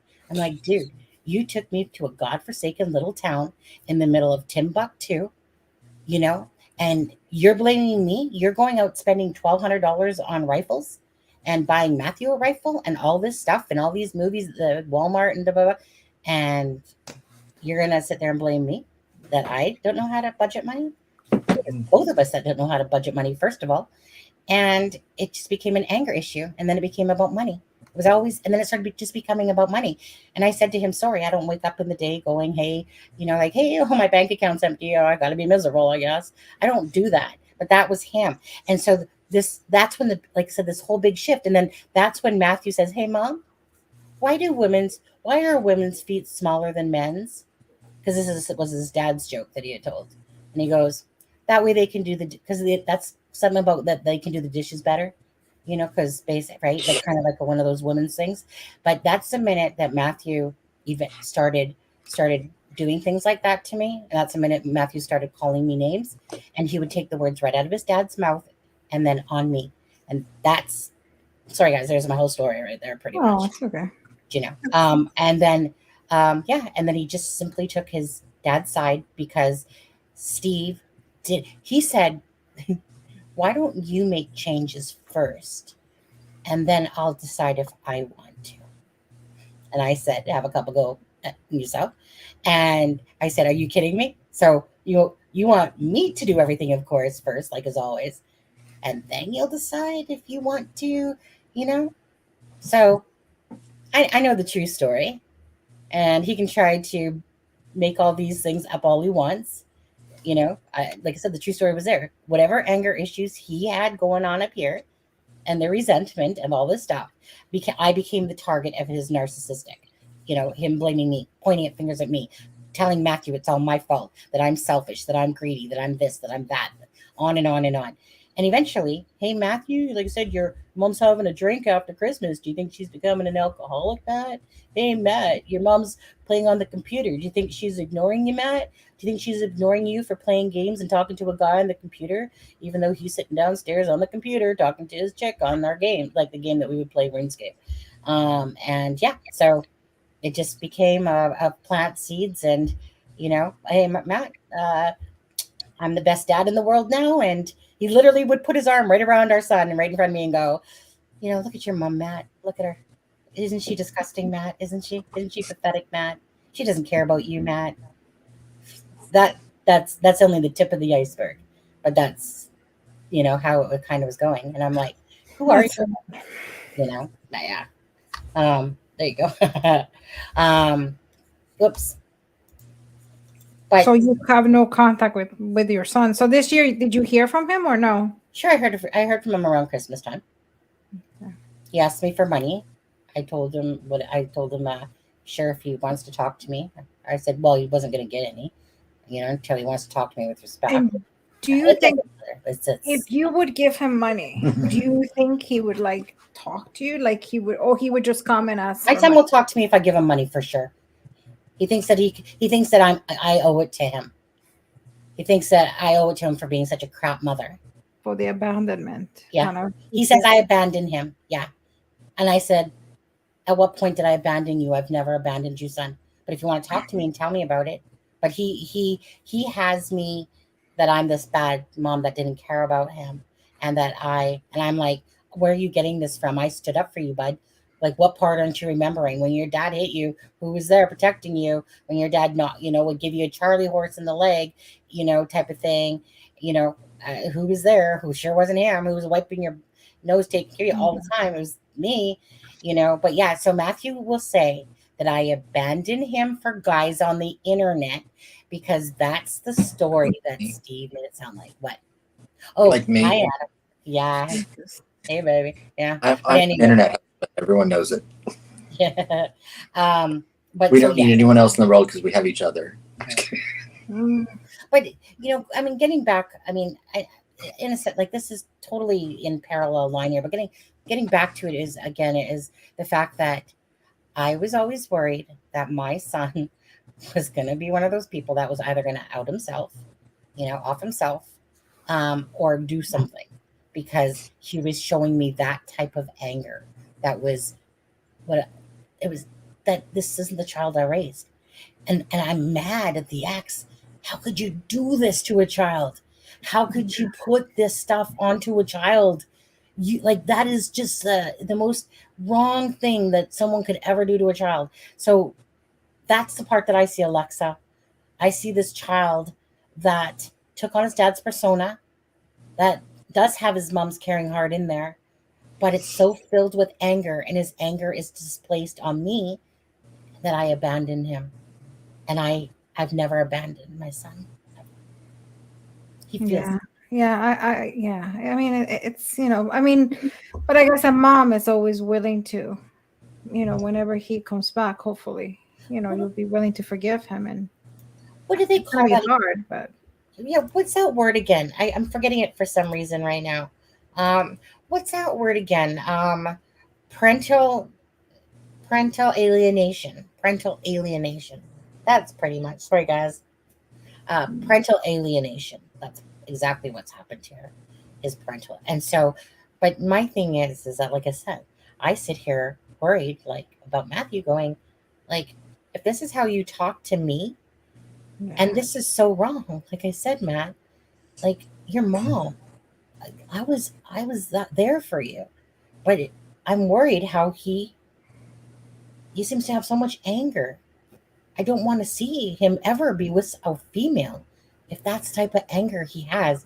And he's blaming it on me because he's misdirected that anger, and not because of a fault of his own, but he has to be still accountable because he's old enough to know better now. But because his father started that cycle on him, this is something that his father started, that cycle of hate, and that's just the truth of it, to be honest with you, and I think it just hurts me to the core that parents would ever do these things to their children. And then that's where I feel badly, Alexa, for Brian Kohbergers and stuff of the world, not as the person what they committed, of course, as what happened in their life that made them. Yeah, and even when you read those transcripts, and he's basically asking for help, and and you go back to that person and you go, I wish somebody would have helped him, and you're thinking, if he would have gotten help, maybe this wouldn't happen. But I guess nobody, and that's why I'm wondering, because he was 14, 15, and when he signed Topomax, I believe he was 15. And I'm thinking the parents had to know. The parent obviously it was under their insurance. The parents probably had to pay for the medication. They probably got a diagnosis. So I'm thinking, why didn't they follow through? I mean, was there a diagnosis? And if, or I mean, it had to be one, and I guess they didn't follow, or what happened? Where's the Oh, disconnection? I'm so sorry. Who? Kyle. What Kyle said? Worst experience I had growing up was 6 months after my mom was unalived. But that's exactly what happened with the ex too. Same thing. It was his father was by two females that were drunk drivers. My dad. But then have your dad tell you that. That's heartbreaking. I'm so sorry. Wow. Yeah. That's as bad as my mom saying actually to my brother that I prefer girls over boys. Oh yeah. What kind of damage is that? That's the one thing that gets me upset. I always see, like, especially with my friends, when everybody is like they're gonna have a boy, everybody cheers. But when it's a girl, it's like, okay. And that gets me really, there's nothing that triggers me as much as that. And everybody's like, yeah, but you don't know what it is because you have two boys. And I'm like, so? I mean, I would have loved them where they would have been both boys. But I hate that sexism. Oh, yeah. That's a one thing. I come from a family of all females almost, so I'm happy to be around a lot of women. Clearly. I have one brother, but I mean, I have no blood uncles. Oh, you do? I always thought that you only had sisters. No, I have two sisters. I have an older brother. Oh, I didn't even know that, Adam. I thought you had two sisters. Yeah, no, I have an older brother and two younger sisters. You're the middle or the baby? I'm the second. Well, I was the baby for a long time, and then my parents had two oops babies, 14 months apart. Mm-hmm. So, but I've just been around women my whole life, so you guys, I know that. I mean, obviously, I started taking up a lot of your time, but you know what? I'm not overly caring about that part because, again, if it brings awareness to anyone. Because to me that my son, how he's acting is basically aligning with, in a sense, what we're talking about here. Whether it's someone recognizes that their child, or doesn't recognize that they have issues going on, like that 6-year-old boy and stuff like that.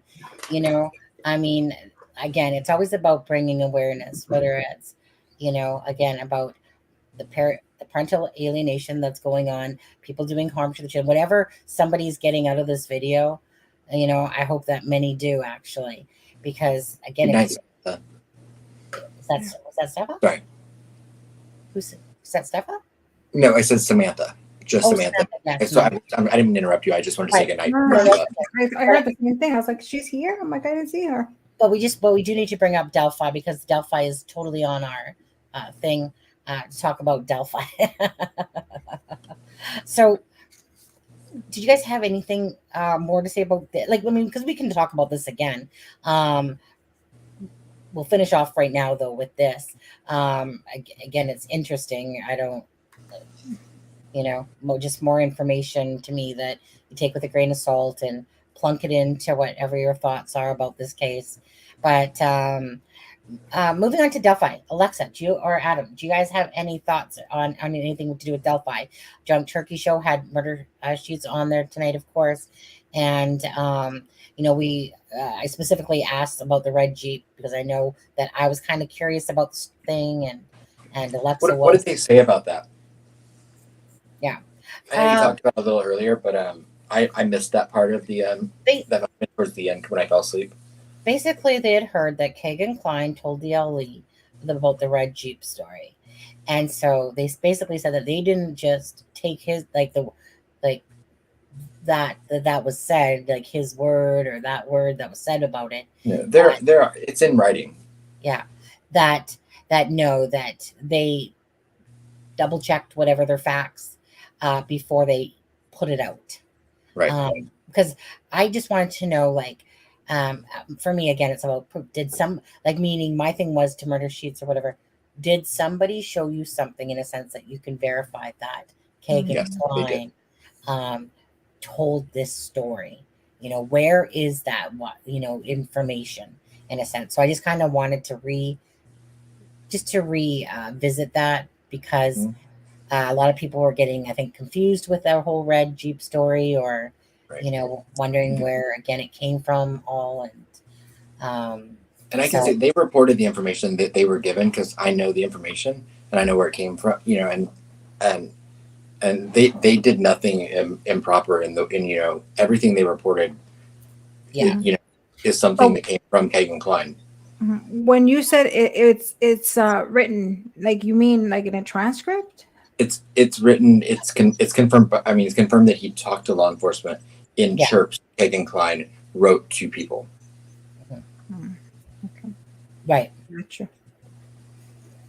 Interesting. I mean, because I always thought that was like an exclusive from the murder sheet that they were reporting. Like they got. I know some of the people. Right. I mean, they got information just like we get information, and and then they went, did their. Yeah, no. But it was like when they were coming, like almost like every week they were coming with something, Oh, gotcha. Yeah. So that's what I always thought it was their information. I never knew that he had said it somewhere else. Okay. I mean, they were given the information, but it didn't come. I mean, right. But I mean, yeah. I mean, but I mean, they were privy to it because they were told it, and they were shown the proof that not necessarily that it's true, but that Kagan Klein said it. And don't forget, you guys. So for Delphi in chat, okay, just because we're gonna have to get going here soon. In chat, is there any questions in Delphi you have? So we know that on the 17th of February it's coming up, but we also know that there's been a request to postpone both of them. Do you guys think it's gonna get postponed? Yes, it will, for sure. Absolutely. It always does. Katie is going to Phoenix? What? Yeah, that's what he's saying. Katie is going. What are you stalking his Facebook there for me, Chris? Good man. Yeah. Why did Kelly start writing him? Okay. Yeah. You mean KK or KD? KK's not going to go far. Yeah. I'm just playing. Yeah. So we know. Yeah. So do you guys think it will happen? Yeah. Right. I mean, the courts usually always accept those motions. Oh, on the 17th? Oh no, absolutely not. It'll get delayed. Yeah. If one of the parties asked for a delay, I mean, find me a time they didn't get it. Kevin Durant. He's being a smart ass. The worst part is that they're probably going to postpone until like May or June or something like that. That's what I'm afraid of. So there's no way this case is going to start this year. No, I don't think so at all. They're going to drag this one more year. Well, at this point, Kagan Klein's. I literally want to. The guy's been in jail since 2020. Sorry. I want to see more arrests. That's what I want to see. I want to see more arrests. I want this case to move faster. Yeah. I want more arrests because there should be more arrests. I feel. Yeah, that's pretty interesting. I want to do this again. That'll probably delay it more than anything. For all 53 of you that are in chat. 1 solo, that he did his solo. 2 if more people are involved. Besides KK. Okay, let's take KK out of here. Like, KK would be number 2, but besides KK. It's a loaded question. Involved how? Physically at the scene? Or just, in the lead up to it? Oh, there's Metal Mama Michelle. He's sneaking in there. Hey, Metal Mama. Let's see. Let's stop screen there. There's Metal Mama. Hey, wait. Hold on. I feel so long. That felt weird. Yeah.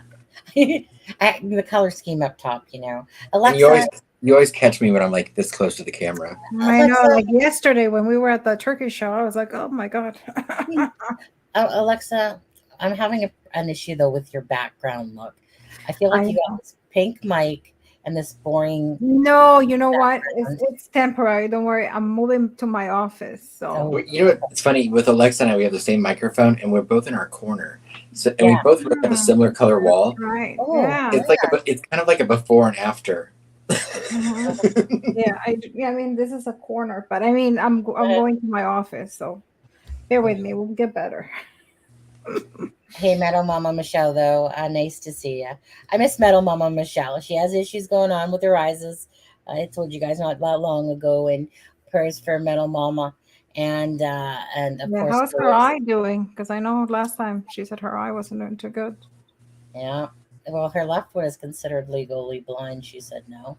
And again, she's, like it's one of those things that when someone tells you something, and you just feel so horrified for them because your eyes, people forget that their eyes, we look just kind of like your fingers, until you lose them, you don't you know what I mean? You don't even think it's going to happen and stuff like that.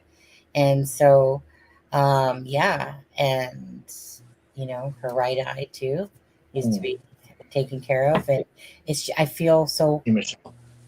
I still feel so horribly bad for her, because I can only imagine what her mind must be racing through. It's many different things, obviously. Like, imagine, like I said, having your two eyes to see, and then you got Lewis. Like, look at Lewis, right? Mhm. One day he's on our show, fine. Yeah, left eye is legally It's blind. not us. I know there must be something in their lives, yeah. And so, yeah, it's like I said. So then Lewis, next thing you know, his whatever's going on with his eye, and Lewis is getting frustrated with his eyes because just when he thinks they're changing, in a certain way that he's getting used to, then they're changing again, and like he told me the other day, he's like, he had trouble almost like driving to work for a couple of days there because he has to keep adjusting his eyes because his eyes are changing. And yeah, so my heart was wrenched when Metal Mama Michelle has messaged me, and all I was wanting was like, Michelle, get your butt back on here, girl. I miss you. We miss you, Michelle. And so yeah, so just it's not ideal, but we're glad that she's here. Yeah, absolutely. Yeah, it's just life, getting old sucks. It does. Wish we could have a pill that stops us from aging or something. Alexa, you got one of those? No, I know. Well, hopefully, I already went through a lot. So hopefully, I just age and I get forgetful, and that's it. So yeah, yeah. So, you guys, and I'm sorry that we haven't touched on Delphi too much tonight. Really, I mean, there really isn't a lot to talk about. I mean, we can talk about stuff, absolutely. You guys, I'm sorry I haven't put out my crime investigation 3 yet. Sorry, I keep getting sidetracked by some other videos, and it's one of those videos that takes more time than just the other two. And so I have to always ground myself because I always have to go from my iPad, bring the pictures over, and then or take new ones again, and blah blah blah blah blah, and then set them up. So that I will be working on finishing up because I did most of it. I just need to implement the pictures to match what I'm showing you, and I'm trying to decide which ones I do want to put in and which ones I don't. Because it's one of those things like when I show that one picture that you can clearly see that there's a bladed object that's basically going into one of the girls. It's like you want to show the picture to make the understanding of it, but by that same token, it's not a crime scene photo from LE. And most people can't even understand what you're making out in the first place.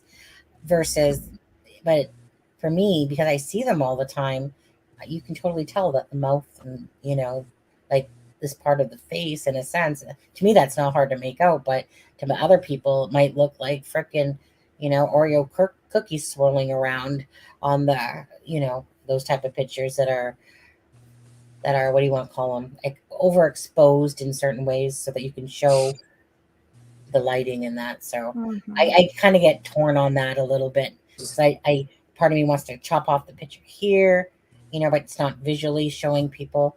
But I've shown these pictures before. So I'm just trying to decide which ones I want to actually show. But just so you guys know, I haven't forgotten about that one.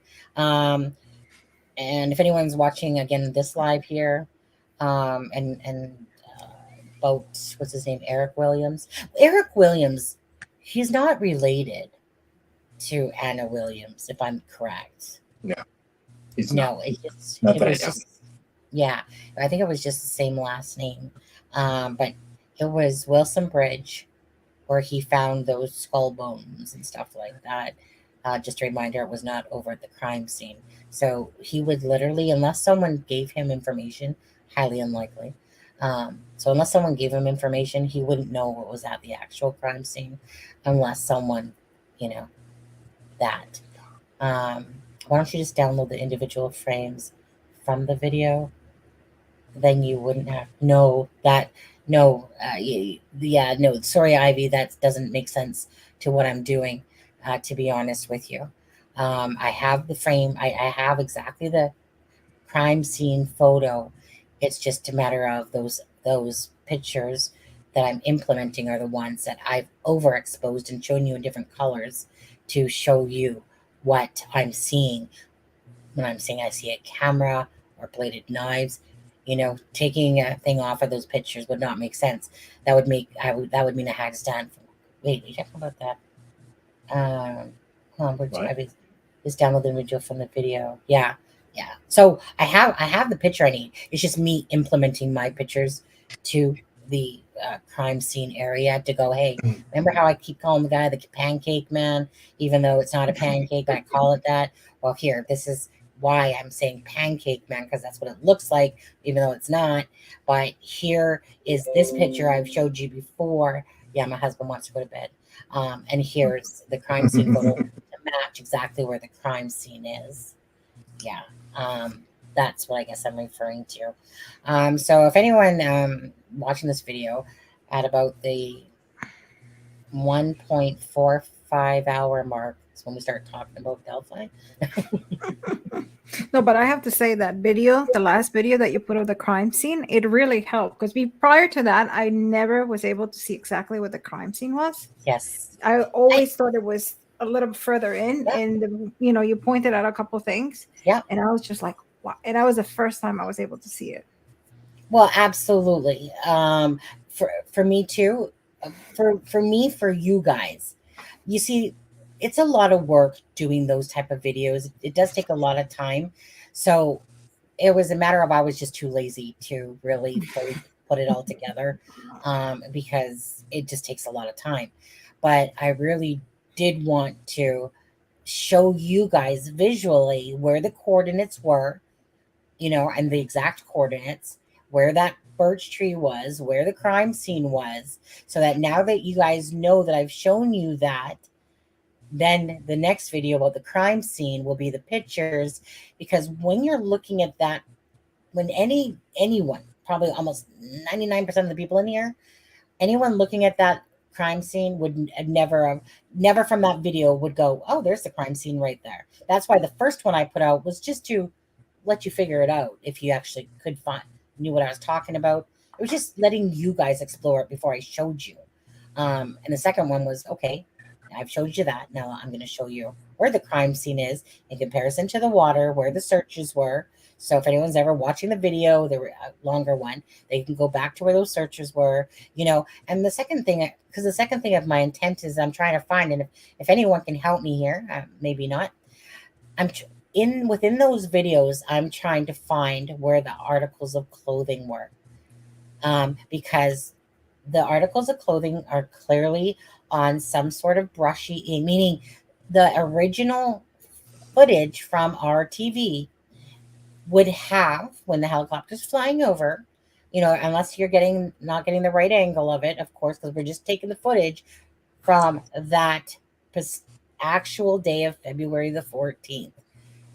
Within that will house where those articles were, because you can tell that there's water going around like this, but it's where were they exactly. So that's my mission as well, that I always get sidetracked by, is where those. So if anyone does absolutely know where those pieces of article of clothing were exactly, because when I'm looking around where the crime scene was, and they say that the clothing was south of the crime scene, okay, well, they're not really matching the photos that I'm looking at.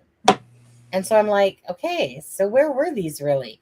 Because if I'm looking at the land in the water and it's not matching a big tree here and this there and that, and that's the south side of where the crime scene is.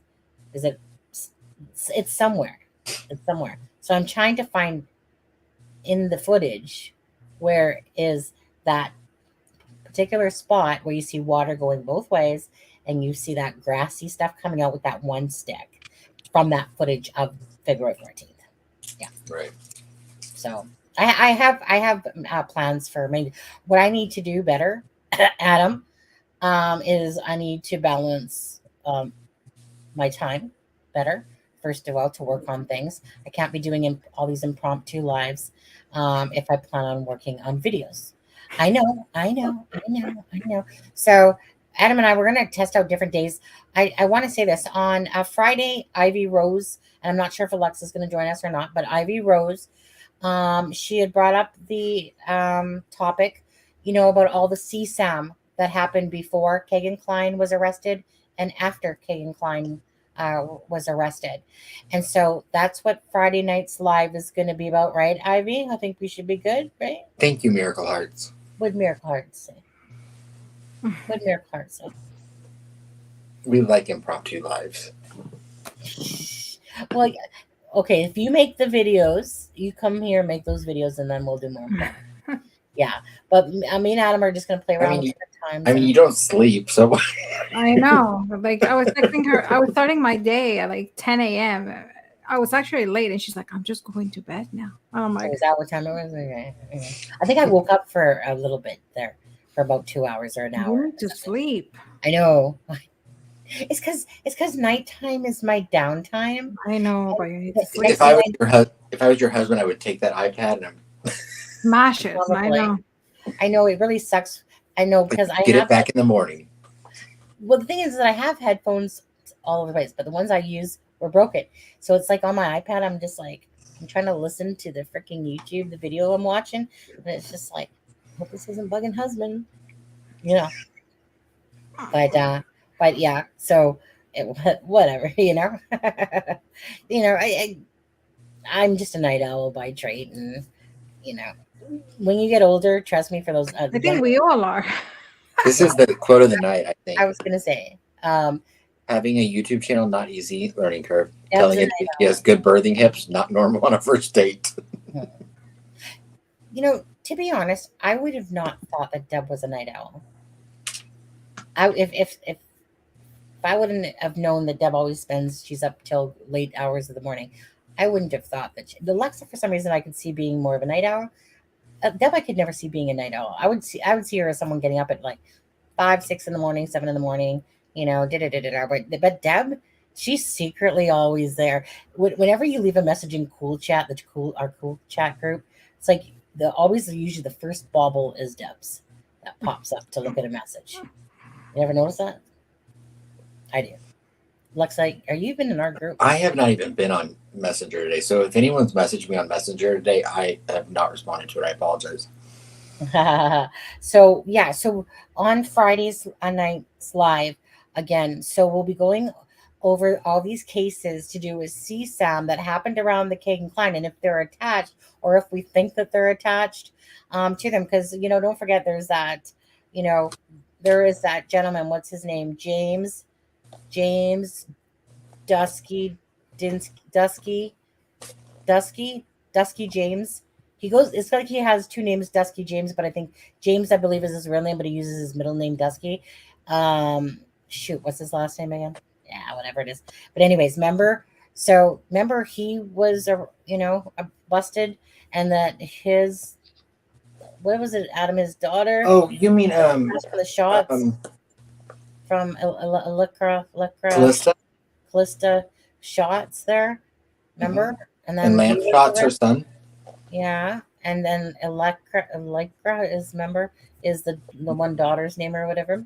And so there's him, and there's a bunch of different cases. So Ivy has put together a bunch of them, and so I thought that would be a good one, you guys, doing a live that's about what Ivy suggested there. But I mean, it's not like it hasn't entered my head. That just seemed like a tackle that I probably didn't want to tackle. So thank you, Ivy, for tackling. And Ivy, I did not forget about you. Sunny told me we were switching to Friday So I will still help you like compile some of that stuff if you want. Yes, help her, Adam. Yeah, I will. I'll message you back tomorrow. Yeah. But yeah, so I think that will be a great live, you guys, going over all these cases out there where there's arrests that have been made before and after Kagan Klein. Because remember, it was the biggest P ring that happened in Indiana. No, I'm not a morning person. I know. Okay, so you guys, I know it's time to go. You guys are. It's like 11 to 12, 12 to 1. 11, 2 a.m. Yeah. So let me say this quickly too. So I sent Lewis a message and said, "Hey, Lewis, you want to join the second live tonight that we're doing, right?" So he says, "Sure, whatever, what time?" And I said 11:45 because I always talk in Eastern Standard Time, which I always forget with Lewis that he's actually 2 hours, not 3 hours. He's in Central. Yeah, he's Central, but I always usually talk in Eastern Standard Time. But probably when he asked me, he thought because he goes, "I thought you said 10." What did he say? Something like, "I thought you said." What did he say? He goes, "You said 11:45," and I'm like, "That's right, Eastern Standard Time." Oh my God, yeah. Yeah, and so yeah, so I messaged him back a while back. I said, "Well, that's okay because we're not even on Delphi yet." Still hasn't looked at that message or nothing. So Lewis, thank you for being here. He's basically that invisible square that you're not seeing here. But yeah, I always think Lewis. I'll name my soccer ball Lewis. Was he working today? Yeah, he works. The only day he has off is Sundays. Oh. Yeah. As well. Oh yeah. I mean, I was hoping he'd be on. What is today? I was hoping he'd be on actually. So yeah, actually, I want to talk to him first before I talk about that. But anyways, maybe we'll see him Friday.